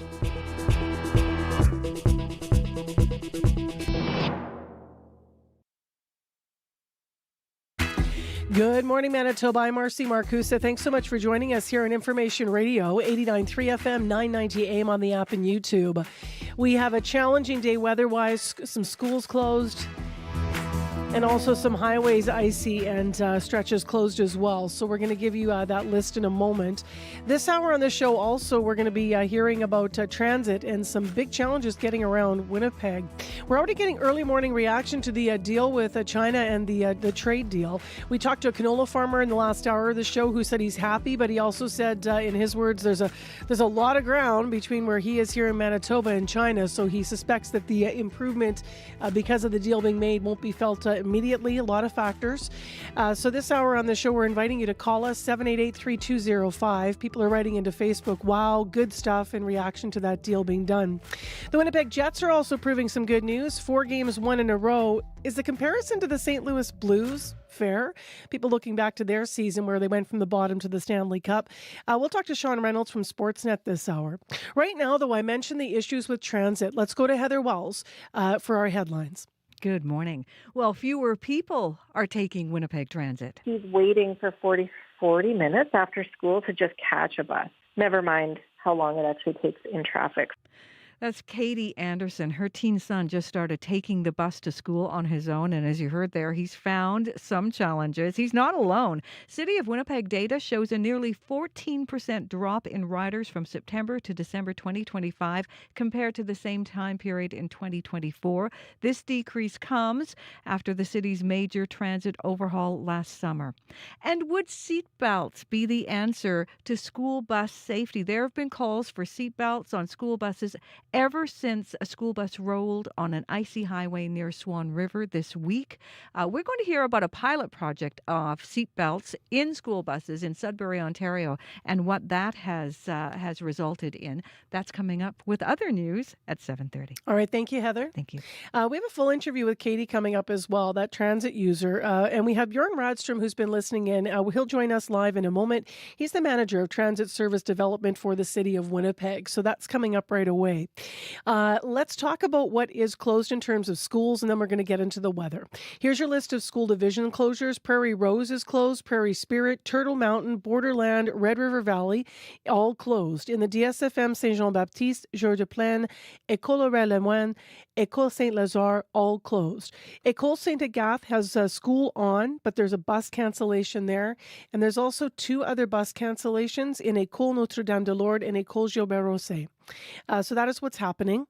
And Abby's in to talk about the storm. Yeah, northern Manitoba under that yellow warning for extreme cold and blowing snow. This will be impacting areas around Brochet and tracking it all the way towards Tudela Lake this morning. Wind chills, we're talking about, it's close to that dangerous mark between minus 45 and even some areas will see minus 50. And these conditions will last all day, even tomorrow and all the weekend. You might be feeling this condition in that part of the province. While down south, we have more like yellow advisories also for blowing snow and blizzard conditions that will impacting parts of southern Manitoba and the lakes. We're talking about close to zero visibility in most of the regions due to this strong wind gust of about 80 kilometers per hour, making travel really difficult for folks this morning. So you need to take it easy. For Winnipeg right now, minus 15. We're seeing light snow still blowing around in the city. Temperatures will hover around minus 15 before lunchtime. Then we'll see just get to minus 16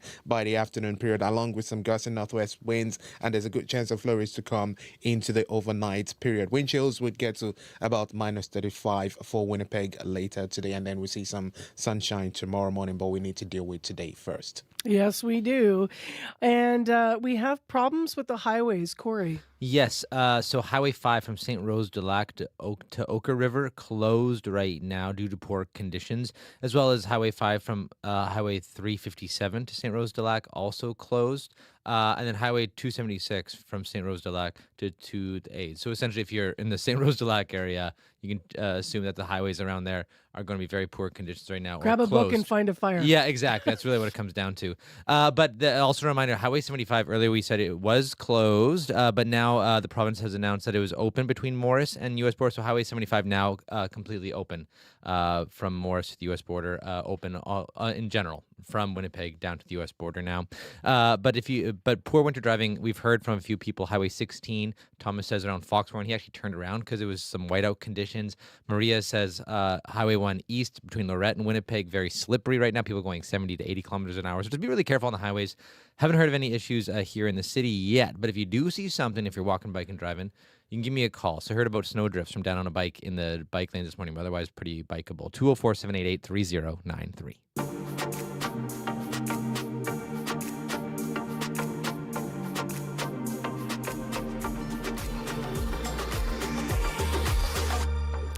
Well, let's just reiterate what Heather was telling us in headlines. Fewer people are taking the bus, according to the latest Winnipeg Transit ridership numbers. So the number of people who took the bus September to December last year was 178,000.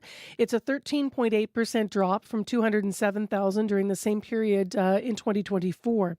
And compared to pre-COVID in 2019, ridership is down 17%.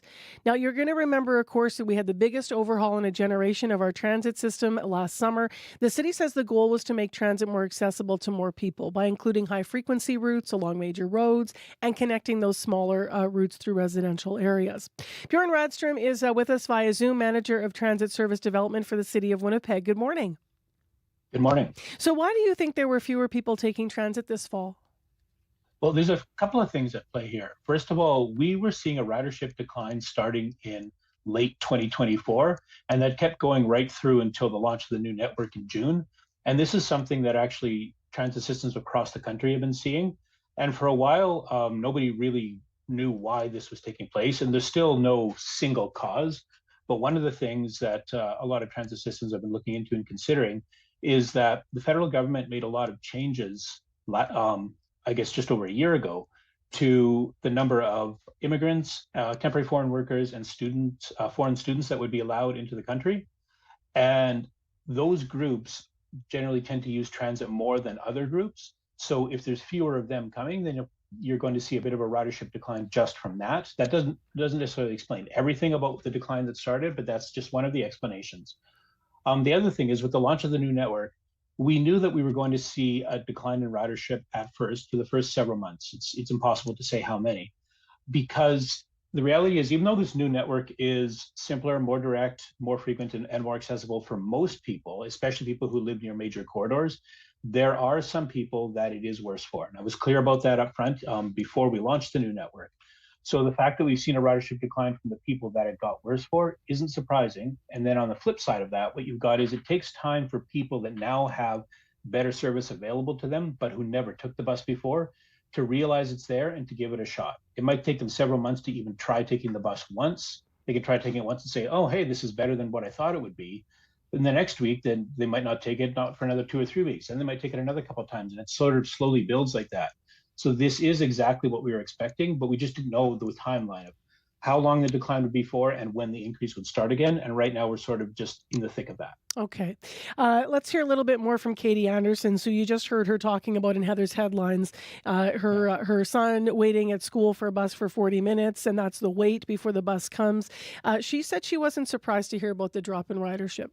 The system now prioritizes the buses moving smoothly, not the humans. So now it seems to rely more on humans getting off and transferring, which allows the buses to move more efficiently because they're not having to do as long of a route. But it's really hard on people. It makes the transit experience really frustrating, and I would bet that doesn't surprise me. So what's your reaction to that? I mean, you alluded to the fact here, Bjorn, that you expected that there would be some changes early. It's a new system. But what do you do with that kind of feedback? With that kind of feedback, we try to get the specifics about what's going on, because general comments about how things feel, they don't give us enough information to actually make improvements. And that is our goal overall. I mean, that's literally what we do in my group in service development at Winnipeg Transit. Is we have a seasonal schedule every quarter. So spring, summer, fall, winter. We take the data, the feedback, everything we've got, and we make changes to try to make it better for everybody. And the feedback that we need is, if something's not working, when and where exactly it wasn't working. And that points us to where to look. And then we can look at our own data about ridership, on-time performance, things like that, how crowded buses are, and we can make adjustments. So it's not that somebody telling us something means that we will know exactly what to do. Somebody telling us about a problem points us to look at the data and figure it out. And like I said, 4 times a year, we're always looking to improve the schedules. And once a year, we would be proposing changes to the actual routes, if necessary, where they go, what the routes look like. We know the number of pass-ups increased, buses passing people, full buses, from September to November of 2025 last year. Could that be a contributing factor to why people say, forget it, I'm sick of being passed up, I'm not going to take the bus? Yeah, it could be. And that's why we also made a lot of adjustments to the schedule to try to move resources from where they're not needed, where we have too many buses operating in a corridor, to where there weren't enough. So one of the routes that we have had a lot of pass-ups on was the F8, runs on Henderson Highway and Pembina Highway. So we moved some buses over to there. We also, started operating some of the 60-foot articulated buses, or the bendy buses, on there to try to deal with that. So it's it's a constant game of adjustment. Like I said, 4 times a year with the schedules, and once a year with what the routes look like. And that is our goal. The people who work with me in service development, the majority of us take the bus a lot, and not just for commuting, for a lot of our trips. So the stuff that everybody else is experiencing out there, so are we. So we're motivated for multiple reasons to really want to fix this. Starting December 14th, some of those adjustments you're talking about were made for because of some of the feedback. So that included rewritten schedules for buses, late night service in most on request zones. When do you assess if those changes were effective or not? Like how do you judge that? Usually after we've got at least several weeks of operation under our belts. So, and in December, this sounds a little bit weird, but it almost doesn't count because everything changes so much suddenly with schools and universities ending and people taking holidays. So ridership always in mid-December drops because people are just doing less things and taking the bus to fewer places. But then in January, now people are getting back to routines. So we're really looking at the data from when everybody went back to school and work and for several weeks after that, and we'll assess how they're going. But it's also not as simple as taking a look at what's there and saying, all right, that's exactly what it's going to be, because you have things like snowstorms, when the holiday falls in a week. So the more time we can get under our belts of operating the new schedules, the more comfortable we are with using that data to make judgments about changes that we're going to make for when the spring schedule goes into effect in mid-April, and then when the summer schedule goes into effect in late June. And how do you, Bjorn, just evaluate the success or disappointments? I don't want to use the word failure, but I mean, how are you going to evaluate the new system, and when? Do you look year over year? And to say, it's been successful overall, what number do you look to? Is it that ridership number? How are you going to evaluate that? It's complicated because there's no single measure that tells you. Ridership is definitely one of them, but that's one that takes a fair bit of time. It's going to take at least a full year for us to realize how things are going and what changes we want to make. What we said is that we're going to wait a year before we make any major changes to the route network, i.e. where they're going, but we're making those small changes to the schedules. But then we also look at things like on-time performance, so that reliability, how full buses are, the number of pass-ups, all the things that you were just talking about. We look at those, but just because things change from one week to the next doesn't mean the schedule is good or bad, or the routes are good or bad. What we need to do is take a longer view of it, look at months worth of data, and then as we can for each of the seasonal schedules, implement changes. Is there, just to look at ridership, do you have a goal number for what you'd like it to be? If it, dropped 13.8% in the last period that was measured, did you look at that number and feel disappointed, or is there a number you'd like this to be at? No, I wouldn't say I was disappointed. It's more that yes, a decline for a period of time is what we expected. Obviously, we want a turnaround and an increase to start as soon as possible, and I'm hoping that would come in the spring. But there's no way to know exactly when that would happen. As for a goal, I mean, obviously we want to see ourselves get back to 2019 levels of ridership as soon as we can, and then grow it from there, because that's the overall goal really for a sustainable and viable city, is that we need to have a good public transit system that people want to take. And if we see the return of ridership to be slower than we had hoped, then that means we just need to dive back in and look at additional changes. This wasn't a one and done. We never made this change and said, okay, that's it, it's perfect. There's constantly reevaluations and changes that need to be done, and that's our job. That's what we're doing. All right, Bjorn, thank you very much for your time this morning and being available to us at CBC. We appreciate it. Okay, thank you. That is Bjorn Radstrom. He's the Manager of Transit Service Development for the City of Winnipeg. What is the word for that feeling you get when you're lying on the couch at home and you're watching the news and you start to think that the entire world has gone completely insane except for you? What is that word? I remember now. Yes, that word is Canadian. Rick Mercer is back with a brand new comedy special.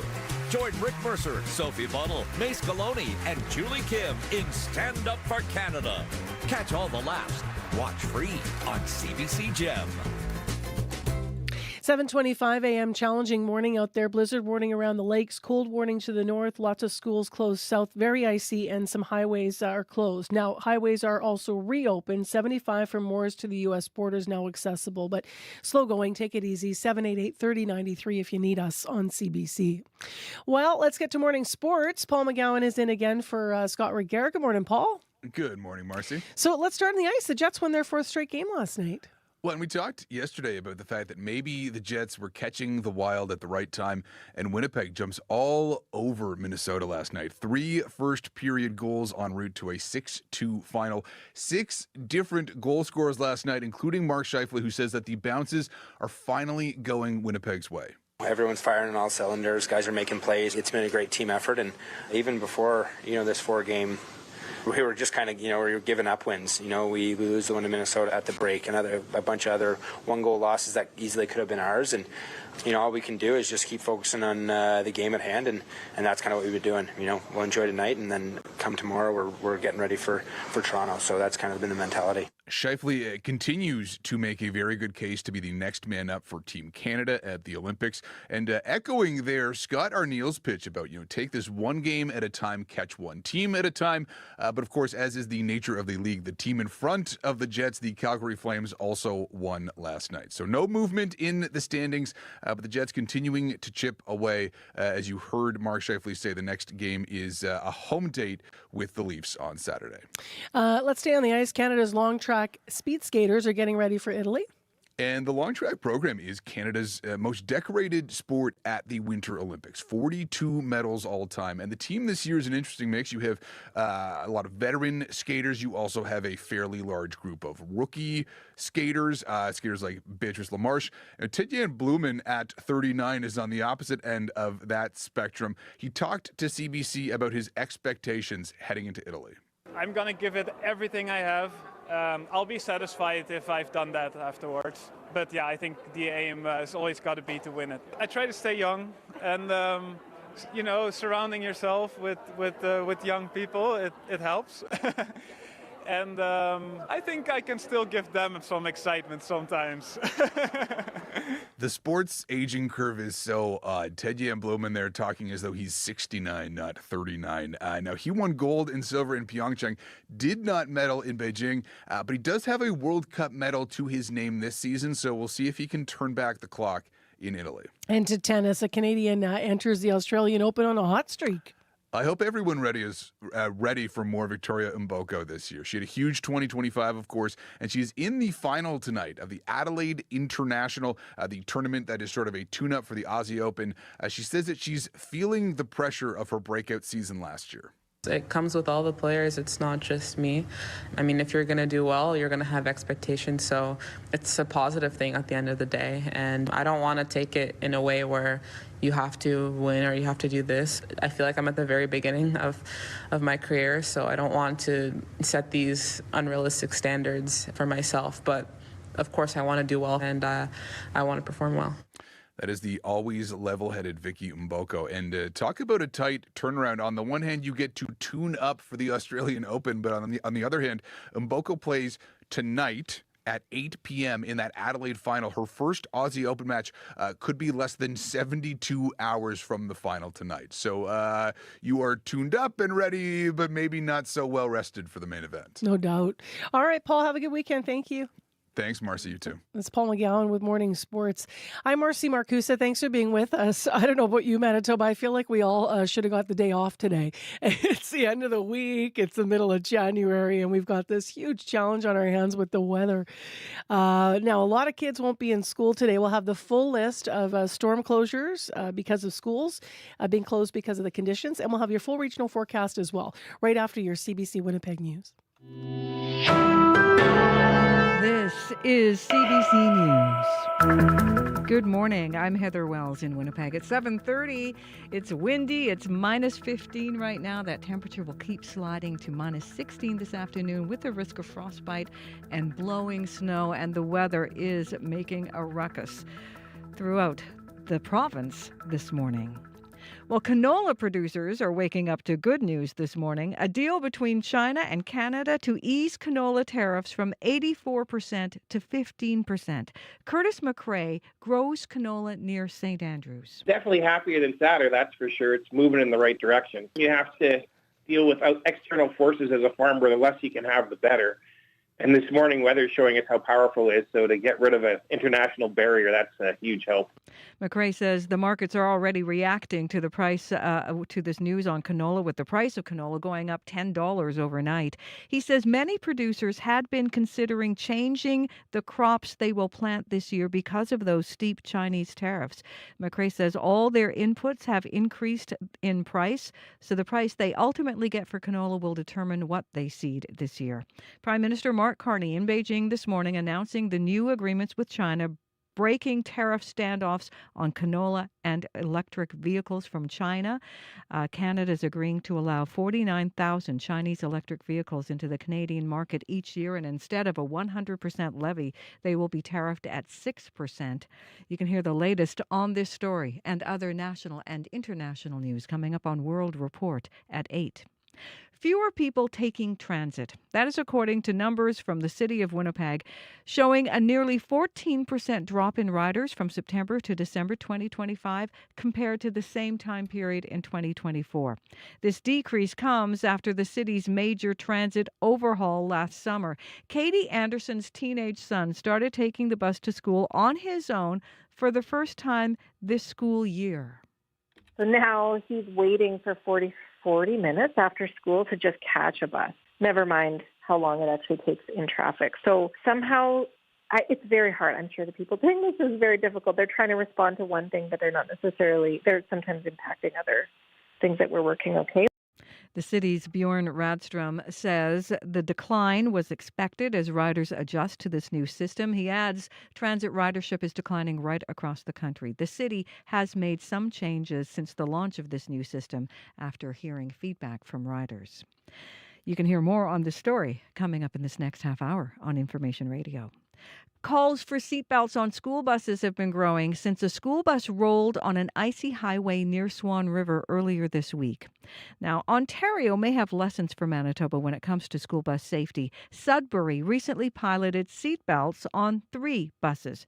Renee Boucher is the executive director at the Sudbury Student Services Consortium. Those 3 drivers have said they don't ever want to go back to a bus without seatbelts. So it has been very positive for us, not solely during the pilot project, but now as well. The consortium used 3-point seatbelts in its pilot. Boucher says those belts also improved student behavior, a bonus for bus drivers, because it kept students from moving around on the bus. Manitoba says it will not participate in the federal government's gun buyback program. That initiative aims to entice people to give up weapons Ottawa says are meant for warfare rather than hunting or sport. It covers some 2,500 types of firearms banned since 2020. Ottawa has budgeted more than $700 million for this initiative. Manitoba Justice Minister Matt Wiebe has written a letter saying that money would be better spent on frontline policing. He also points out Premier Wab Kinew himself is a gun owner. It is the first of its kind for Brandon. A nonprofit is preparing to open 24 transitional housing units next month. The goal is to help men leaving incarceration or homelessness move into permanent housing. Construction is nearly complete. Carla McDonald is the housing director. There's not a lot for single people just coming out of unfortunate situations, so I think that's a big thing. And the people are ready to be here, and they're ready to grow, and they're ready to heal, and just supporting them on their new journey is going to be exciting. Clients don't apply directly for housing at the complex. They're referred by Brandon's Coordinated Access System or the Justice System. Well, taming the wild. Taves is right there, and Jonathan Taves with .900 opens the scoring for the Winnipeg Jets.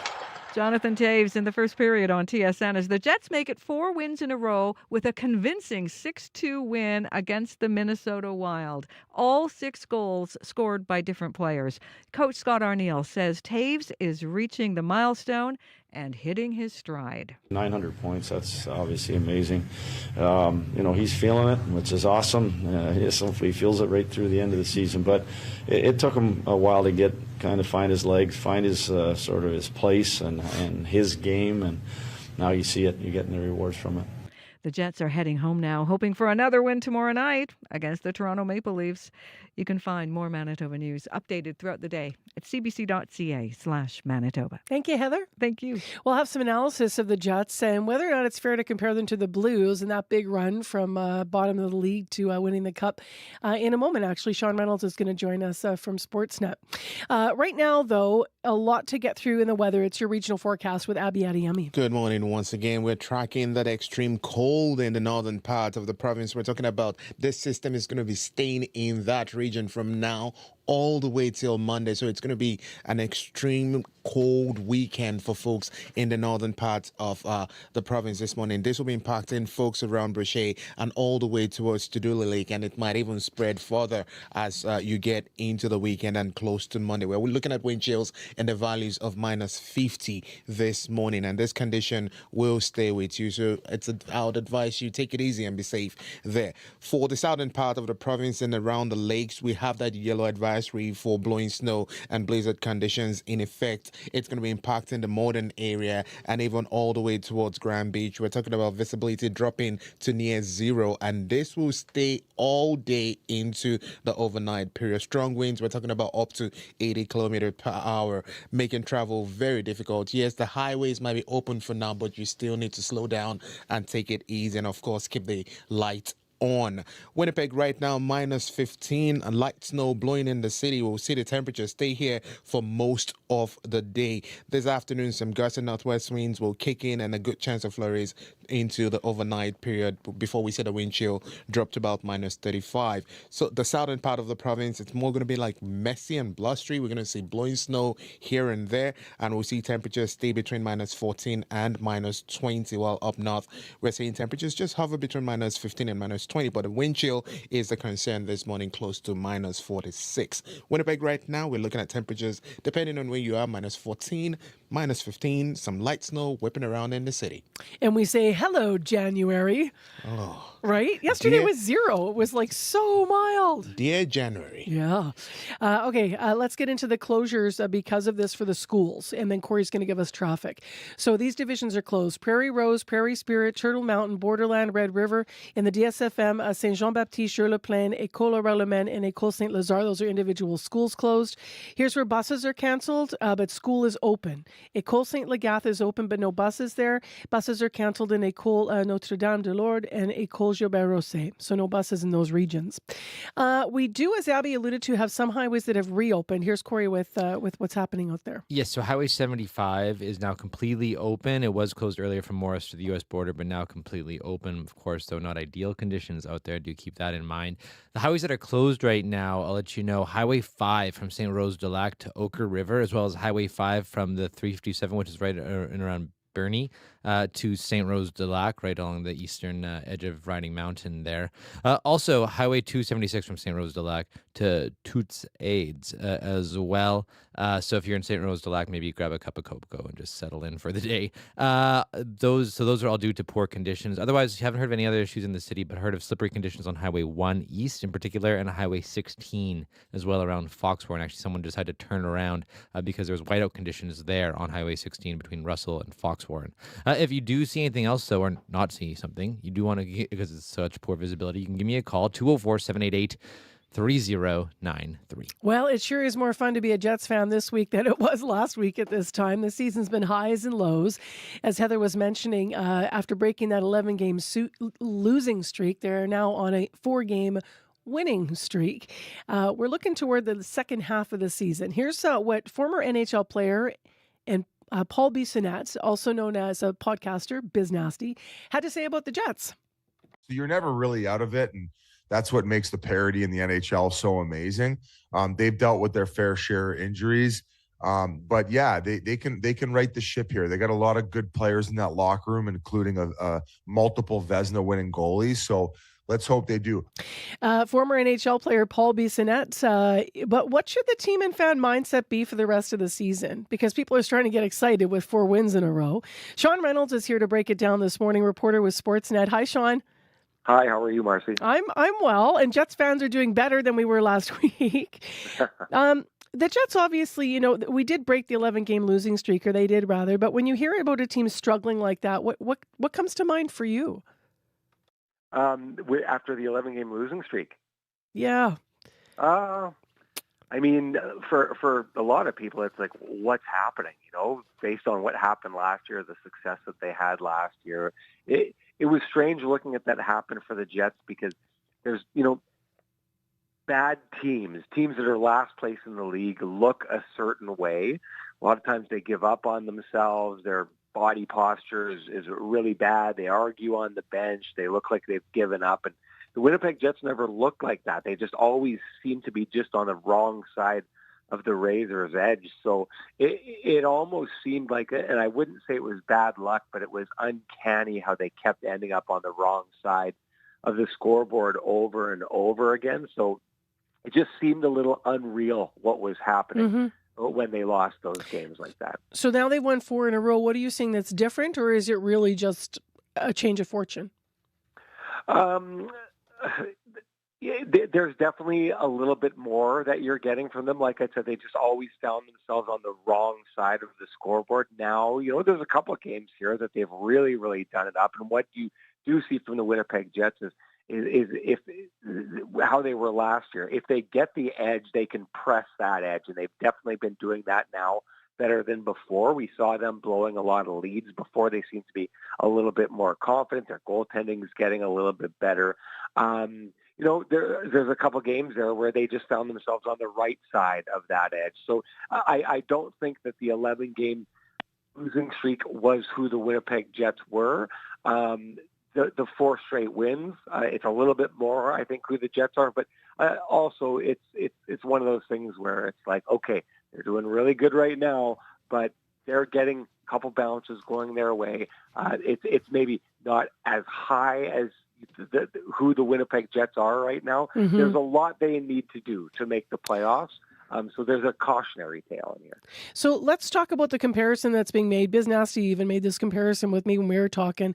People are pointing to the 2018-19 St. Louis Blues, right? Dead last in the standings, beginning of the year. And then they went actually through us to win the Stanley Cup in June. What are your thoughts on that comparison? I mean, you're taking one of the greatest comebacks in NHL history, right? And so I think that there was a point there earlier in January where the Jets, I think, were 9 points out of the playoffs at that point. And in the history of the game, only 6 teams had ever been that far back at that point and come back. The Blues, yeah. Not just the Blues. There were 6 other teams that had come back and made the playoffs at that point. And the Jets actually fell further and further after that point. So the comeback by the Jets to do that would be extremely unlikely. And again, everyone's always like, well, there's hope. The St. Louis Blues did it at this time.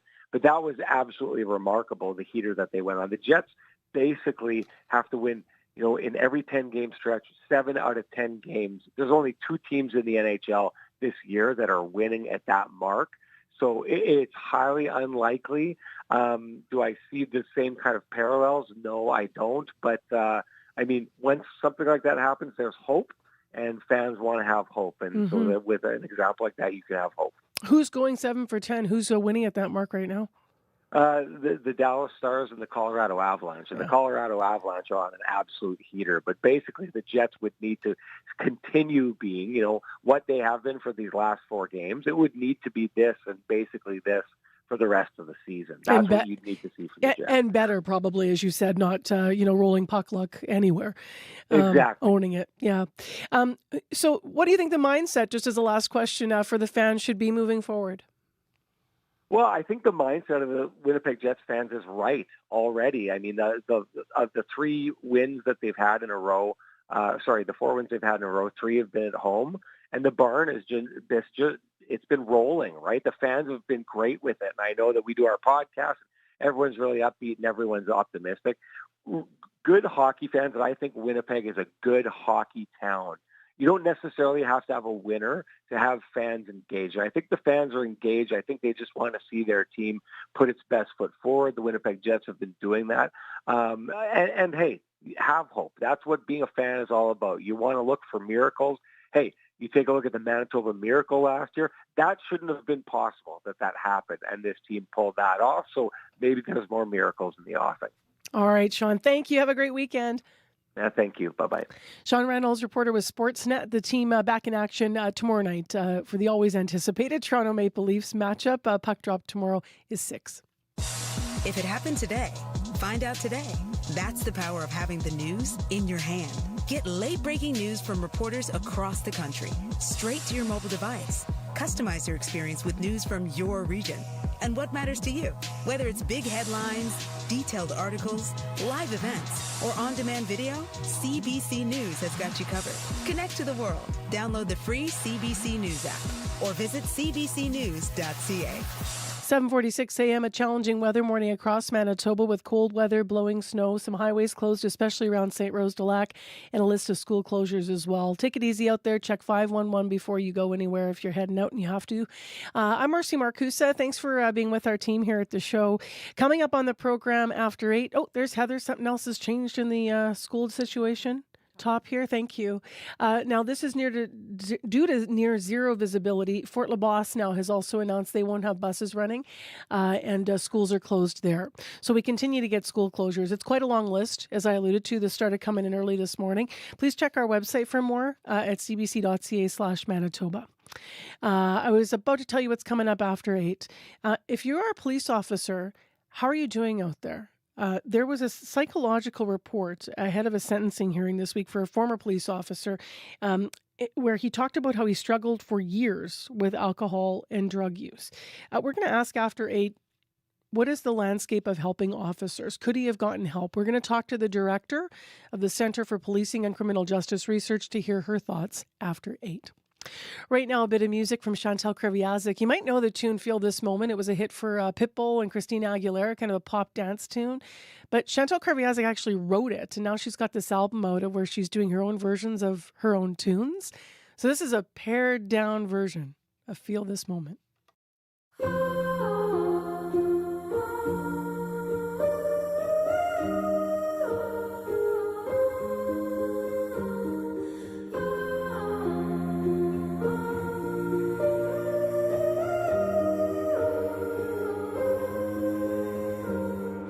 One day when the light is glowing, I'll be in my castle golden.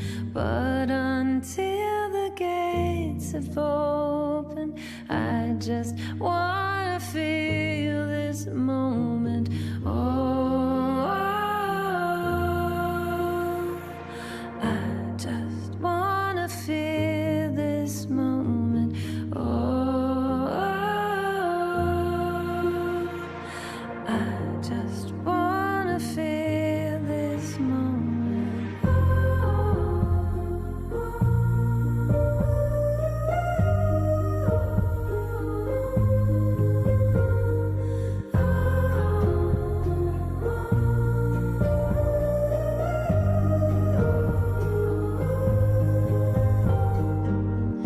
quiet now in the street. I hear your laughter on repeat. I don't wanna miss a beat.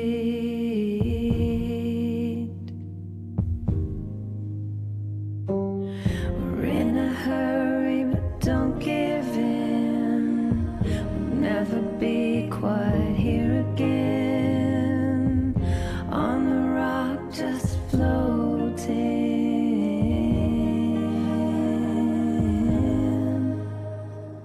One day when the light is glowing, I'll be in my castle golden.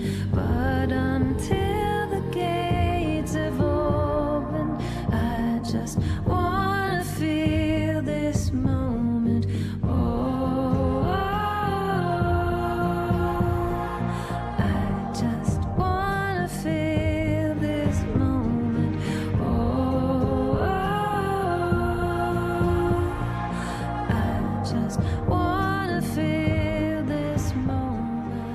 Chantal Creviasa can feel this moment. She's one of the composers of this song. You're probably used to hearing it much more poppy from Pitbull. What a cool version. I love how the vocals do the background there. I love it. It is 9 minutes to 8 o'clock on 89.3 FM. I'm Marcy Marcusa. This is CBC. Next on the show, if you were with us earlier, you were hearing that fewer people are taking the bus. The news reporting this morning, the number taking transit decreasing 14%, nearly 14% over the last 3.5 months of 2025 compared to the same period the year before. The data says the average daily rides fell from 200,000 in 2024 to 178,000 in 2025. Manager Transit Service Development for the City of Winnipeg was on with us just after 7. This is Bjorn Radstrom. With the launch of the new network, we knew that we were going to see a decline in ridership at first for the first several months. It's impossible to say how many, because the reality is, even though this new network is simpler, more direct, more frequent, and more accessible for most people, especially people who live near major corridors, there are some people that it is worse for. And I was clear about that up front before we launched the new network. So the fact that we've seen a ridership decline from the people that it got worse for isn't surprising. And then on the flip side of that, what you've got is it takes time for people that now have better service available to them, but who never took the bus before, to realize it's there and to give it a shot. Bjorn Radstrom on CBC this morning, Manager Transit Service Development with the City of Winnipeg. Now, he also said transit systems across the country have seen a decrease since 2024, which they attribute in part to the federal government's in changing some of the temporary worker status. So fewer immigrants, foreign workers, and international students here, which are a part of the bus riding population. Now, one transit user has been questioning if the system is prioritizing people. Katie Anderson is with us, rides the bus to work this past summer. She also spoke to us about getting her son ready for the new routes. He's continued to ride the bus throughout his first year of high school, and she's here for an update this morning. Good morning. I think we're probably having problems hearing you, Katie. That's okay. You might be muted there, or else we're having a challenge otherwise. So we're going to try to see if we can get Katie back. It might be a little bit difficult here. That's okay. We're in the meantime, I'm going to do some of the things that I would have done to the top here. So I actually have a clip to play for you for something that is coming up after 8 o'clock. I was alluding to this a little bit earlier. It is ongoing coverage of a case we've been covering in Winnipeg, but after 8.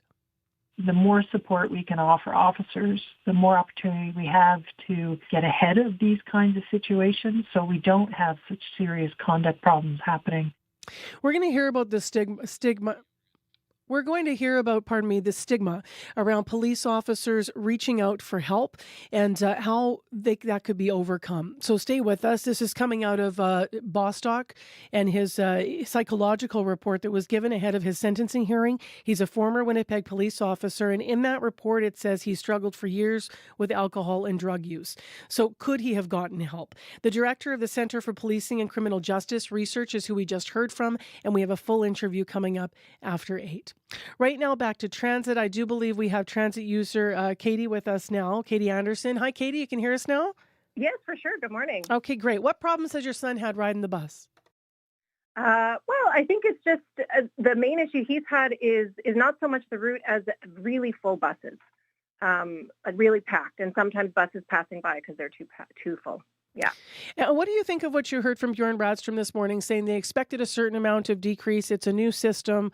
What are your thoughts on that? Yeah, I mean, that makes sense that change is hard for all of us, right? And I don't think, as a rider, I didn't expect it to be a perfect magical fix in any way. I think the thing I'd love to see is that going forward is that there's been some really cool improvements, some things that have really worked with the change. And there are some things in this change that have left gaps from the previous system. There were things in the previous style of routing that were working really well. And I'd love to see them sort of take those two pieces. As I know they're going to take their first year to learn that, but I'd love to see them sort of be willing to make some changes based on the things that have worked from both experiences. Mm-hmm. They actually were talking about needing specifics. So I wonder if the transit system's ever made you not want to use it. So I understand one time you actually gave up and walked. Yeah. I mean, and that might be, maybe that's user error. Who knows? I mean, I know that particular instance was where I was not convenient. I would have ended up trying to get from downtown to my neighborhood. I would have had to change 2 different times to be able to take the bus to leave downtown, as opposed to just forget all of that, figuring out the new system, figuring out what are the 3 new buses I need to take, and just walking.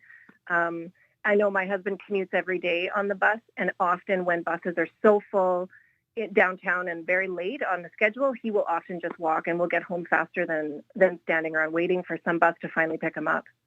Have you articulated that to the city with some specifics about the routes? Because I mean, that's obviously the complete opposite of what they're looking for in terms of people, giving up and walking. Yeah. Yeah. I haven't. I guess I'm probably like many people, where you go, oh well, would this make a difference?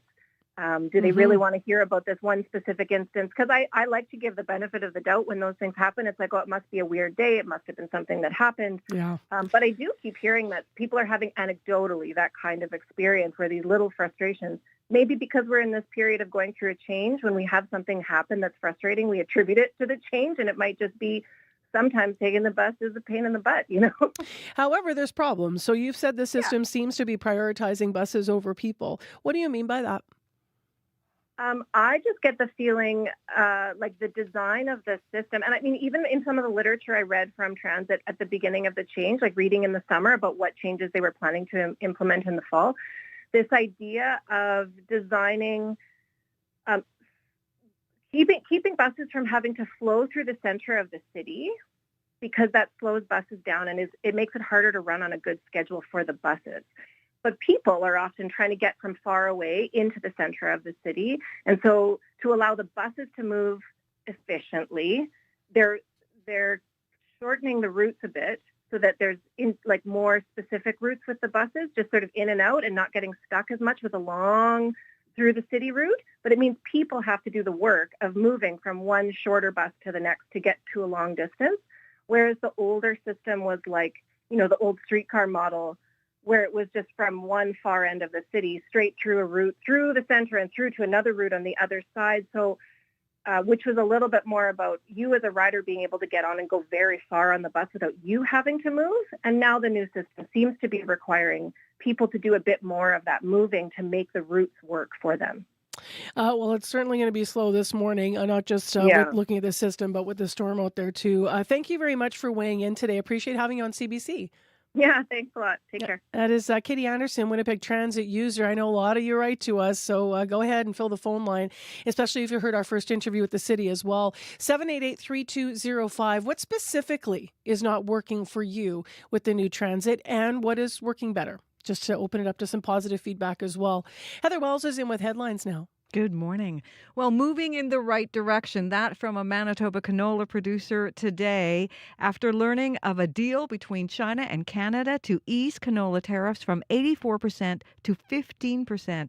Curtis McRae grows canola near St. Andrews, and he says markets are already reacting. The price of canola has already gone up. So we'll hear more from him. And calls for seatbelts on school buses have been growing since that school bus crashed on an icy highway near Swan River earlier this week. Sudbury, Ontario recently piloted seatbelts on 3 buses. The bus drivers involved love them.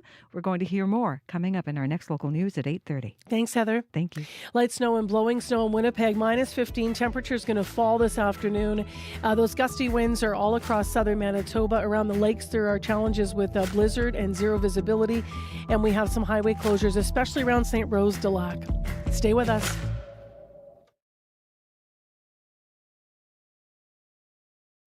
On Q. I'm Talia Schlanger in for Tom Power. The new show Riot Women features women coping with the chaos of menopause by starting a punk rock band, as you do. Acclaimed British TV creator Sally Wainwright will tell you why punk and aging go so well together and why she learned the drums while writing the show. I ended up getting a room soundproofed. Q. This morning at 10:30 in Newfoundland, and on the CBC Listen app, or wherever you get your podcasts. The CBC News is next. Coming up in half an hour, it's The Current. I'm Pia Chattopadhyay. Nearly a year ago, Liam Toman went missing on a ski trip at Mont Tremblant. His mother has been looking for answers ever since and teamed up with the Fifth Estate and Enquête for an investigation. That's coming up on The Current. This is World Report. Good morning. I'm John Northcott. President Xi and I are announcing that Canada and China are forging a new strategic partnership. Prime Minister Mark Carney says as part of that new partnership, Canada is putting the brakes on tariffs on Chinese electric vehicles. And in exchange, China will ease its tariffs on Canadian agricultural products and seafood. It all follows high-level meetings in Beijing between Carney and President Xi Jinping. CBC's Tom Perry has the details. And I am very pleased to announce that we have made significant progress in a number of key areas. Prime Minister Mark Carney says Canada and China have agreed to ease a simmering trade dispute as they forge what he calls a strategic partnership. Carney says China will drastically reduce tariffs on Canadian canola seed and that he expects China to eliminate tariffs on Canadian canola meal, lobsters, crabs and peas by March 1st until at least the end of the year. In return, Canada, which had slapped a 100% tariff on Chinese electric vehicles in conjunction with the U.S., has agreed to allow 49,000 Chinese EVs per year into the country at a tariff rate of just over 6%, with the number of vehicles rising over 5 years. This is a return to the levels that existed prior to recent trade frictions. Carney says he expects significant Chinese investment in Canada's auto sector within 3 years, though that auto sector had warned it needed tariffs to keep China from flooding the Canadian market with cheap vehicles. Carney's trip to China has been about diversifying trade and making Canada less reliant on the U.S. The Prime Minister says while Canada's relationship with the United States is deeper than its ties to China, China has lately become more predictable. And as for questions around human rights and free speech in China, Carney says those continue to be important matters for Canada, but that it takes the world as it is, not as it wants it to be. Tom Perry, CBC News, Beijing. Meanwhile, Ontario Premier Doug Ford is slamming this deal. In a statement this morning, he says China now has a foothold in the Canadian market and will take full advantage at the expense of Canadian workers. Ford goes on to say that Ottawa is inviting a flood of cheap Chinese electric vehicles without any real guarantee of investments in Canada's economy. He's calling for support for Ontario's auto sector. Well, for more now, let's go to the CBC's Janice McGregor in our Parliamentary Bureau. Janice, Mark Carney's taken a risk in making this deal with China. What's driving it? John, this is perhaps the biggest consequence yet of the fundamental rupture with the U.S. that Mark Carney has been talking about since last spring. In a world where the administration, now running Canada's biggest trading partner, sneers that it doesn't need Canadian products, doesn't value Canada as an ally, doesn't need or want Canada anymore except perhaps as a vassal state or a literal state, Mark Carney's government has concluded a new strategy is required and appears to be underway now with this deal. While previous moves to negotiate new trade arrangements with smaller economies, yes, do help Canada's sovereignty by diversifying markets to a certain extent, there are only a couple of economies in this world that are really big enough to move Canada's needle substantially, and China is one of them. Which brings us to the place where today Canada's Prime Minister made this extraordinary statement. In terms of the way that our relationship has progressed in recent months with China, it is more predictable, and you see results coming from that. Dealing with the Chinese Communist Party's literal red tape, China's bureaucratic, deliberate decision-making may now seem downright sedate compared to the chaotic and inconsistent, at times even irrational statements out of Washington. So notwithstanding the security risks, notwithstanding the fundamental disagreements over human rights, Carney appears to have decided to accept China for what it is, take a pragmatic approach, and see if China will stick to the rules it sets at a time when the U.S. no longer does that. Janice McGregor in Ottawa. Thank you, Janice. You're welcome. Meanwhile, British Columbia's Premier David Eby is wrapping up a trade mission to India, a country that until recently had a severe diplomatic rift with Canada. At its low point, Canadian authorities accused the Indian government of being involved in the killing of a Sikh activist in BC. But as the CBC's South Asia correspondent Salima Shivji reports, relations have warmed considerably since then. Well, the goal was to hit the ground running, and we have. BC's Premier David Eby sees his trade mission in India as a success. Nearly a week spent in the country that's now the world's fourth largest economy, talking to government officials and business leaders to drum up trade. Without a doubt, there is huge interest in the mining activity in British Columbia. Raw materials like nickel, cobalt, and copper that will help India's push for clean energy, all needed for massive solar farms and battery storage. Eby's visit comes on the heels of trips from Foreign Minister Anita Anand and Ontario's Trade Minister last fall. It's a far cry from how chilly diplomatic relations were between Canada and India just a year ago, with diplomats kicked out in both countries and a tense fight over allegations Indian government agents were involved in the killing of a Sikh activist, Hardeep Singh Nijjar, outside a BC Gurdwara. That legal process is ongoing, with 4 men charged with first-degree murder and conspiracy to commit murder. But Eby says trade is a separate matter entirely, even if the issue of transnational repression lingers. Yeah, it's of crucial importance for Canada to raise our concerns directly, but I also believe very strongly that that should be federal government to federal government. The new global trade reality hard to ignore for both India and Canada, feeling the pressure from an aggressive Trump administration's punishing tariffs and looking for more stable alternatives. Salima Shivji, CBC News, Mumbai. The Federal Court of Appeal is expected to issue a ruling this morning on a controversial decision by the former Liberal government. The court has been considering whether Justin Trudeau unlawfully invoked the Emergencies Act in 2022. The move led to the end of the convoy protest that gripped downtown Ottawa for weeks. The CBC's Catherine Tunney outlines the case. We cannot and will not allow illegal and dangerous activities to continue. It's been nearly 4 years since then Prime Minister Justin Trudeau invoked the Emergencies Act, giving authorities never-before-used powers to clear convoy protesters who had gridlocked Ottawa streets for weeks and blocked key trade routes in the name of protesting public health measures. Civil liberty groups took the government to court over the deeply divisive move. And in 2024, a federal court justice deemed Trudeau's decision unlawful and said certain measures infringed on protesters' charter rights. Federal Court Justice Richard Mosley wrote at the time that while there was a breakdown of public order, there was no national emergency in his view, and Cabinet did not meet the strict legal threshold needed to justify the act.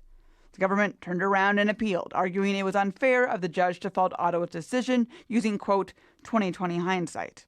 The public inquiry that investigated the government's decision came to a different conclusion than Mosley. Commissioner Paul Rouleau called the government's measures, for the most part, appropriate. Cabinet had reasonable grounds to believe that there existed a national emergency arising from threats to the security of Canada. Eyes now turn to the Federal Court of Appeal for its stamp on this controversial chapter of Canadian history. Catherine Tunney, CBC News, Ottawa. That ostrich farm in BC, where 300 birds had to be culled late last year, will have to pay a fine of $10,000. Universal Ostrich's birds became the object of international attention over the course of the year as the farm filed multiple court challenges to try to stop the cull over an avian flu outbreak. The Canadian Agricultural Review Tribunal levied the fine, saying the farm's owners failed to report symptoms of avian influenza when it was first detected in December of 2024. Supporters of South Korea's impeached president react to his sentencing today. The court in Seoul has sentenced Yoon Suk-yeol to 5 years in prison. This is the first of 4 trials he's facing over his failed attempt to impose martial law in 2024. Today's sentence is for abuse of power, falsifying documents, and obstructing justice. But Yoon faces more serious charges, including insurrection. The verdict in that trial is expected in February. If guilty, Yoon could face the death penalty. And finally. All right. That is actor Matthew McConaughey with his iconic phrase from the 1993 movie Dazed and Confused. At least we're pretty sure it's him. See, McConaughey has filed to trademark that line and his image, reportedly to protect it from misuse by AI. It's believed to be the first time an actor has used trademark law to protect themselves from being manipulated by artificial intelligence. Well, that is the latest national and international news from World Report. For news anytime, our website, cbcnews.ca, their top story, our top story, that deal with China over tariffs. cbcnews.ca. I am John Northcott. This is CBC News.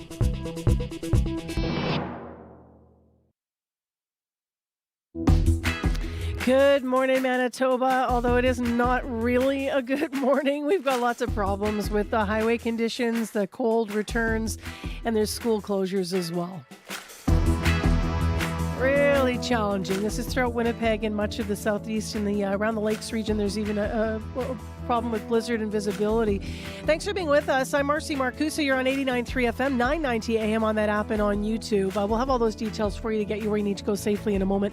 Also, we have more details. A Winnipeg police officer, a former officer rather, struggling for years with alcohol and drug use. But could he have gotten help? We're going to talk to the director of the Centre for Policing and Criminal Justice Research to hear her thoughts about police officers' stigma and help being available. So stay tuned for that. Also, this half hour on the show, we have more coverage of what's happening with school buses. We're going to hear about a pilot project to have seatbelts on buses in Sudbury and why the schools there decided to keep the belts.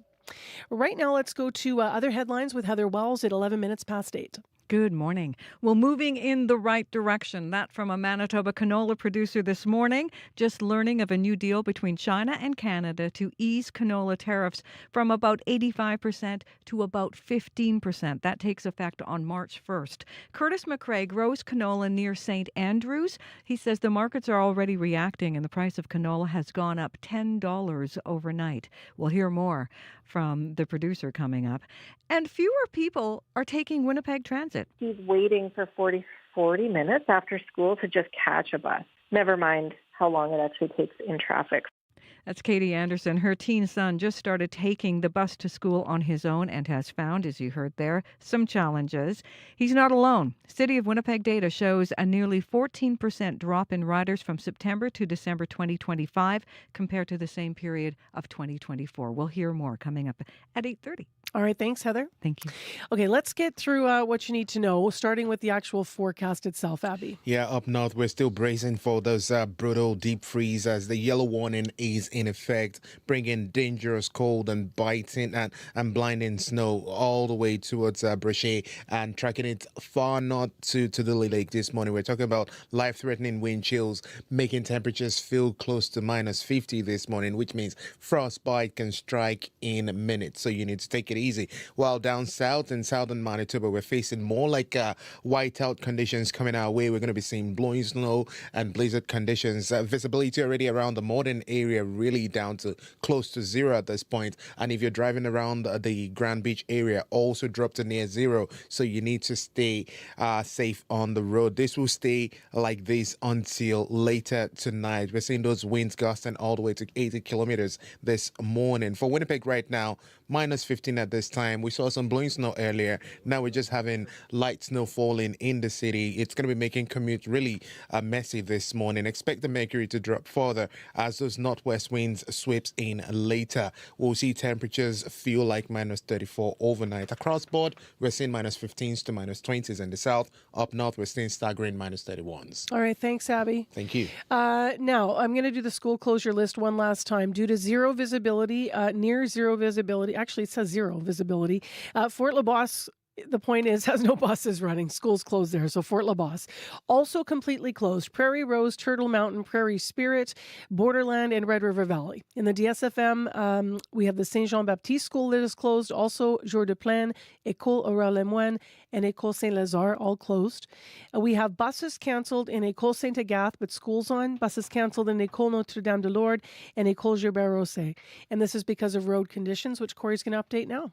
Highway 5 right now is where the biggest closure is right now in terms of highway closures. It's Highway 5 from St. Rose de Lac to Oka River, as well as Highway 5 from St. Rose de Lac down to 357, which is near Burnie. As well, Highway 276 from St. Rose de Lac all the way to Tudes AIDS, also closed right now this morning. So that's the main closure right now. But poor highway conditions in general in southern Manitoba this morning. We've heard from people on Highway 16 near Foxhorn they had to turn around, as well as we heard from someone on Highway 1 saying it's quite slippery as well from Lorette to the perimeter. So do be careful if you are out there on the highways. If you don't have to drive, maybe avoid it because it's pretty poor conditions overall. Haven't heard of any major issues in the city at all yet, but you can give me a call if you do see something go on. That number 204-788-3093. I rarely sneeze on air. Sorry, Corey. You probably heard that. I sneeze like my dad. I sneeze so loud. It's sneeze season. I get it. Off mic. I do want to mention something about the canola deal here. Early in the show, in the first hour, we had some pretty extensive coverage. So we did hear from a canola farmer. I know you had called another one. He was. I woke him up a little early, but yeah. From around Darlingford. Yeah. So good news, but obviously, as you heard in our news reports this morning, it's going to take some time to feel the full impact. Canola prices in the fall we were reporting were $30 to $50 a ton, and so that was low, I guess. But the harvest was good. So now farmers were telling us, they're going to have to decide, if they hold their canola, what they do with market, what they do with seeding. Yep. And the Curtis McRae, the farmer we've chatted with this morning, he said canola prices have already jumped by $10, but he's going to be watching to see how that changes throughout the day and what that's going to mean in terms of decisions for the spring and the summer. We also had an early morning, a really good analysis interview right after the deal news came of the deal with Prime Minister Mark Carney and with China, what they're doing with the EV tariffs now. So more EVs are going to be flowing into our country. That's an aspect of things here, electric vehicles from China. But then on the canola front, we were talking about the politics of this deal being made. And our analyst at that time was saying that this was unexpected in her view. That was Laurie Turnbull, professor in the Faculty of Management at Dalhousie University, that they expected Carney to sort of go, maybe shake hands, work on relationships, but to have a deal was something people didn't expect. So much more to analyze. And of course, we're going to have more of that analysis. We're going to try to get that on Radio Noon today as well. So between noon and 1 o'clock.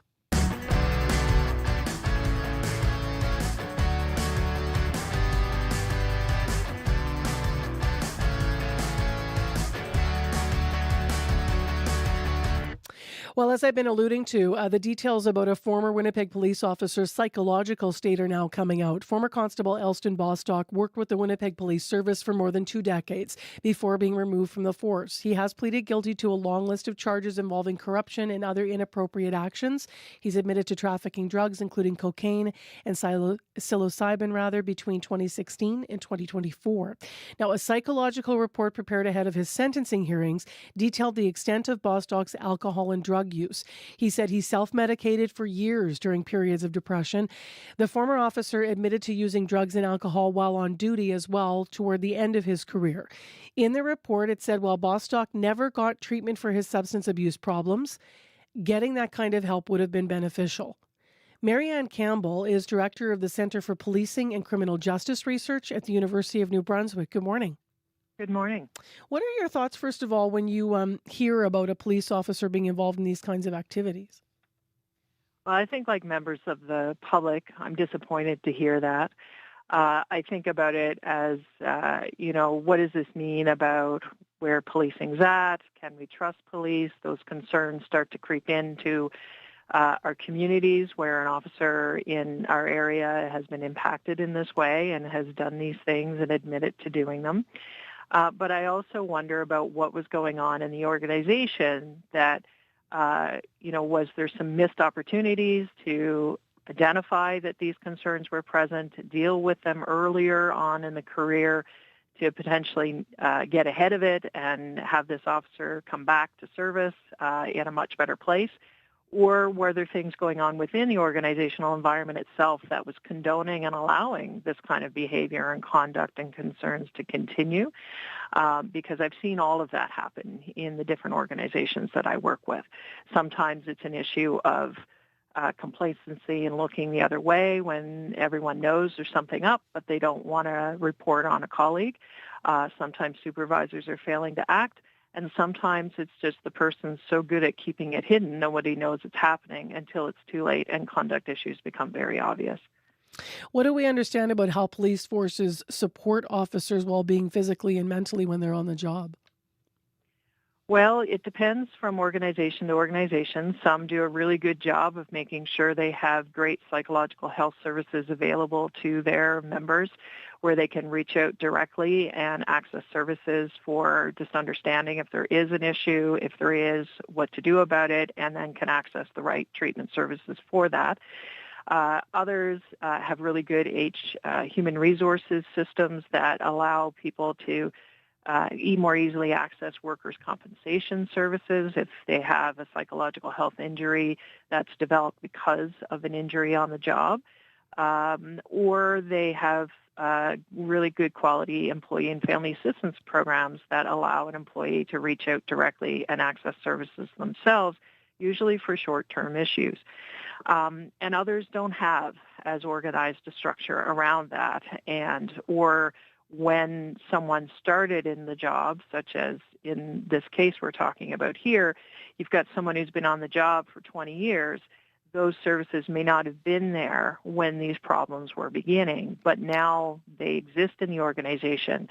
But there's a lot of stigma and bias or fear about I'm in too deep now to want to come forward and access what might be there. I want to ask about what we understand about officers self-medicating with drugs and alcohol to deal with stress of the job.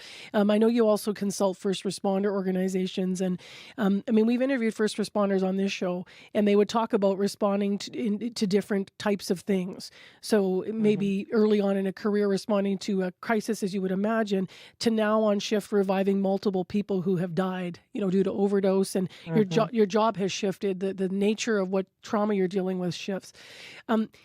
How much has the need for that kind of support changed for frontline workers and for police officers? Well, I think there's always been very difficult things that officers have had to deal with. It's now what's changing is an increased recognition around organizational leadership and managers and supervisors about the fact that these things are real.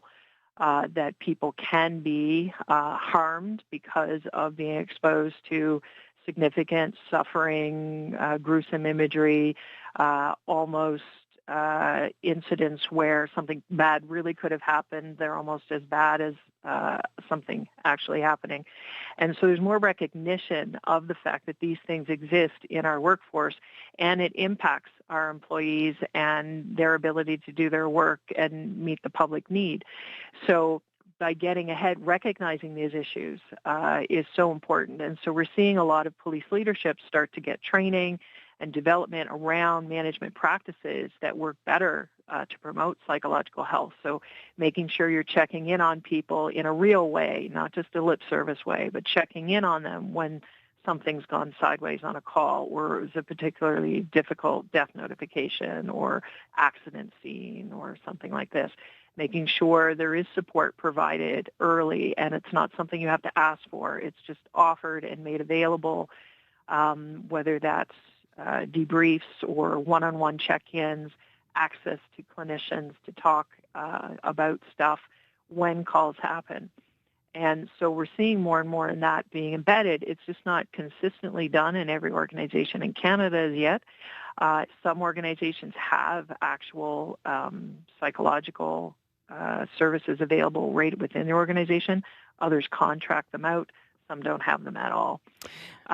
But we are seeing a lot of significant things officers are having to deal with. I want to ask about something else that potentially could add to stress, the changing attitude toward officers from what might be back in the day at times, a blind respect of an officer to, a complete mistrust of police force. Like being a police officer has shifted in many ways. I'm not making a value judgment of if it should or shouldn't have. But how much of a tool can that extreme change maybe put on officers as well? Well, we certainly saw a lot of added pressure that comes into things when the public appears to be losing faith in police.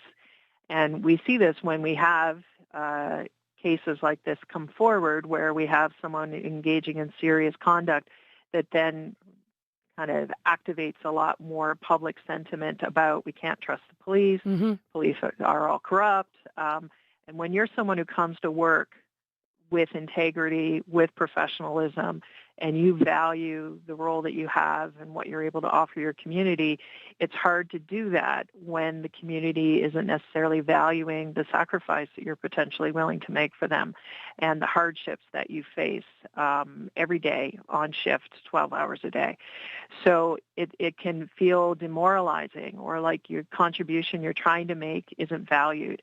And we have to be careful to recognize that when we do have conduct issues like this happen, it doesn't mean that that's all officers. In fact, most officers do their job as expected with integrity and professionalism.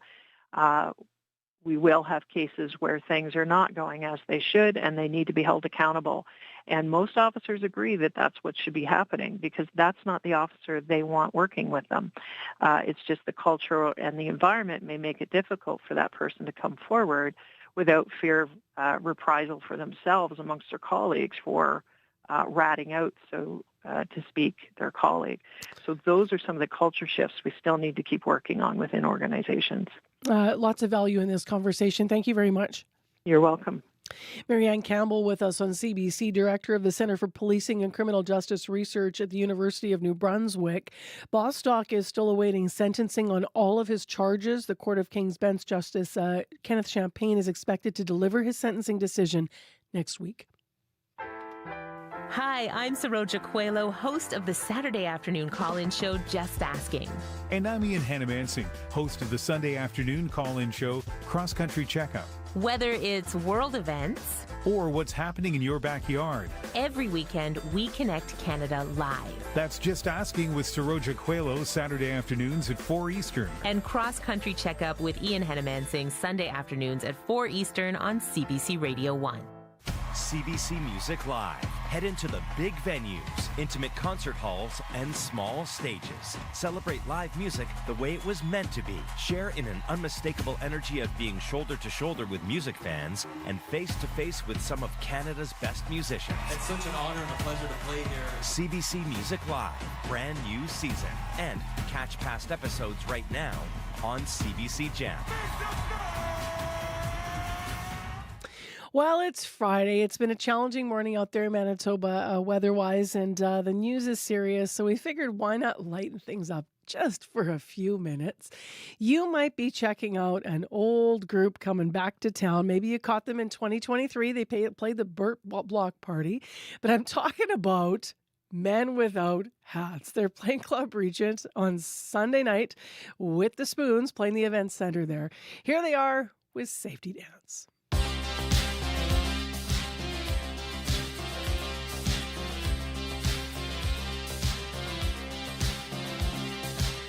We can dance if we want to, we can leave your friends behind, cause your friends don't dance, and if they don't dance, well they're no friends of mine.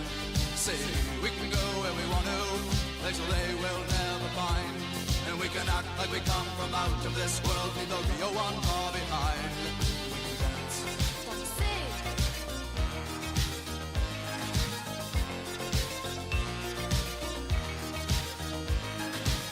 We can go if we want to, night is young and so am I, and we can dress real neat from our hearts to our feet and surprise them with a victory cry. Say, we can act if we want to, if we don't nobody will, and you can act real rude and totally removed, and I can act like an imbecile. Say, we can dance, everything's out of control. We can dance, we're doing it from pole to pole. We can dance, everybody look at your hands. We can dance, everybody's taking the chance. Safe to dance, oh it's safe to dance. Yes, it's safe to dance. Well, while we continue to listen to the Safety Dance, let's thank some of the people that dance with us to make the show. See what I did there? We have lots of partners. Let's thank our associate producers for the week. This is the list of us APs that work on all the shows at CBC Manitoba. Corey Funk and Abby Adeyemi, Sierra Sanders, Sophia Peralta-Barone, Chidi Akuma, Issa Kixon, May McKillop, Carmen Ponto, Marshall Hodgins, Jenna Badasso, Dylan Longhurst, Chloe Friesen, Bruce Layden, and Joshua Tyfair. You hear some of them on the air, some of them writing scripts, some of them behind the controls or directing shows. Thanks, everyone. Our current affairs reporter, Shanley Vidal and Jim Agapito, hosts Nadia Kidwai, Marjorie Dalhouse, and Faith Flindell. In our news department, Aaron Broman, Joni Nicolo, Megan Ketchison, and Heather Wells. Our YouTube producer is Darren Marash. Nellie Gonzalez is a CA producer overall, and Leif Larson is a senior producer of audio at CBC Manitoba.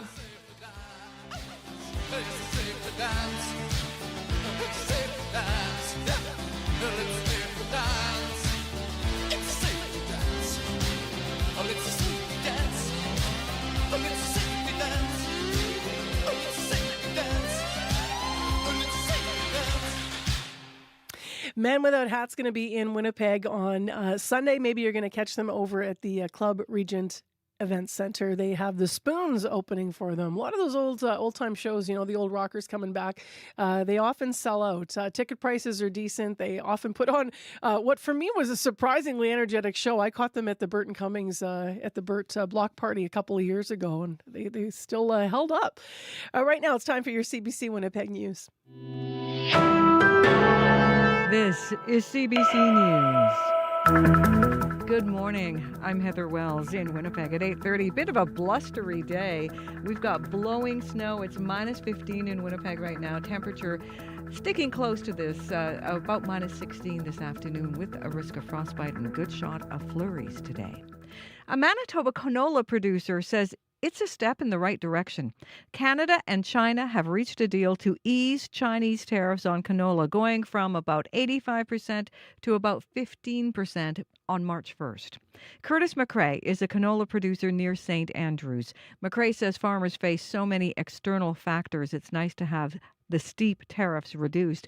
And he says the market is already reacting. Already this morning, there's been a $10 jump. So the markets have seen the news already. The main issue will be how much will that get back to the farmer's pocket at the end of the day, and how much canola do we have left in inventory? McRae says this will have an impact on producers and what they plant this coming season, but he says it'll depend on other commodity and input prices. Fewer people taking transit. That is according to numbers from the city of Winnipeg, showing a nearly 14% drop in riders from September to December 2025 compared to the same time period in 2024. This decrease comes after the city's major transit overhaul last summer. Katie Anderson's teen son started taking the bus to school on his own for the first time this school year. He's waiting for 40 minutes after school to just catch a bus. Never mind how long it actually takes in traffic. So somehow it's very hard. I'm sure the people doing this is very difficult. They're trying to respond to one thing, but they're sometimes impacting other things that we're working okay. The city's Bjorn Radstrom says transit ridership is declining across the country as the federal government reduces the number of newcomers allowed into the country. He also says this decline was expected while riders adjust to the new system. The city has made some changes since the launch of this system after feedback from riders. Should Manitoba consider putting seatbelts on school buses? That question has been swirling since a school bus rolled on an icy highway near Swan River this week. Sudbury, Ontario was one of 4 communities piloting seatbelts on school buses in the past few years. Renee Boucher is executive director of the Sudbury Student Services Consortium. She says seatbelts enhance safety on their 3 buses in this pilot and had some unexpected upsides for bus drivers. As soon as we introduce the seatbelts, the children don't have a choice but to sit down and buckle up. So it has helped with the discipline issues on those buses, which explains why those drivers absolutely love them. The consortium used 3-point seatbelts in this pilot. Boucher says training and supports, including a song and how to buckle up video, helped cement the new system. Manitoba says it will not take part in the federal government's gun buyback program. The initiative aims to entice people to give up weapons Ottawa says are meant for warfare rather than hunting or sport. It covers some 2,500 types of firearms banned since 2020. Ottawa's budgeted more than $700 million for this initiative. Manitoba Justice Minister Matt Wiebe has written a letter saying that money would be better spent on frontline policing, and he points out Premier Rob Canoe is himself a gun owner. Chronic homelessness is on the rise in Brandon. Experts say it jumped almost 20% in 2025 compared to the year before.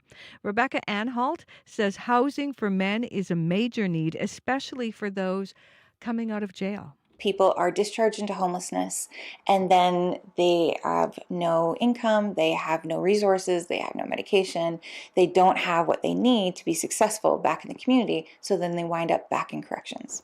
Anhalt is optimistic a new 24-unit transitional housing complex opening in February will help. The John Howard Society of Brandon runs the complex. Clients are referred by Brandon's coordinated access system or by the justice system.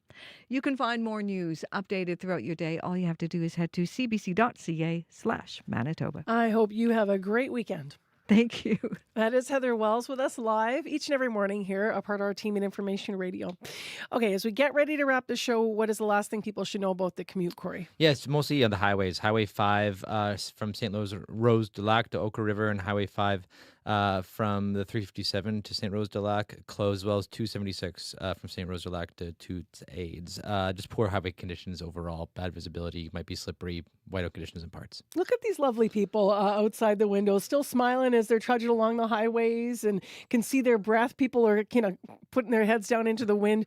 The couple just had their arms arm in arm smiling. That's very I love cute. that. I will say the sidewalks actually were grippier today, so that's the one upside. Okay, so a little bit of a bright There side we in all go. this challenge. Abby, the downside as we leave here? The downside is it actually feels like minus 30 outside, so it's pretty cold in the city this morning with the wind chill factored in. It feels current temperatures, we're still seeing temperatures around minus 15 in the southern parts of the province. However, some gusty winds will make it chilly. We're looking at dangerous cold in the northern part of the province, and this will last all weekend. Even you might not get respite until like Monday with those wind chill in the values of minus 50. Hence the extreme cold warnings in effect. Though current temperatures hovers between minus 15 and minus 22. But Winnipeg, we're going to see light snow and blowing snow whip around today. Temperatures just going to stay around minus 15 and minus 16 all morning. All right. Thank you, Abby. Thank you. Thanks, everyone, for listening. We got fooled yesterday thinking, maybe it's not January. It was so warm and mild, but here it is. And as Abby said, it's going to now stay with us. So we hope you stay with us as well and join us again Monday morning for Information Radio once again here on CBC. Take care, be well, Manitoba. Pleasure doing business with you, as they say. Always lovely to be here to broadcast the show. And thanks for tuning in. This has been CBC's Information Radio, your morning show, 89.3 FM, 990 AM, on that app and on YouTube. See you Monday.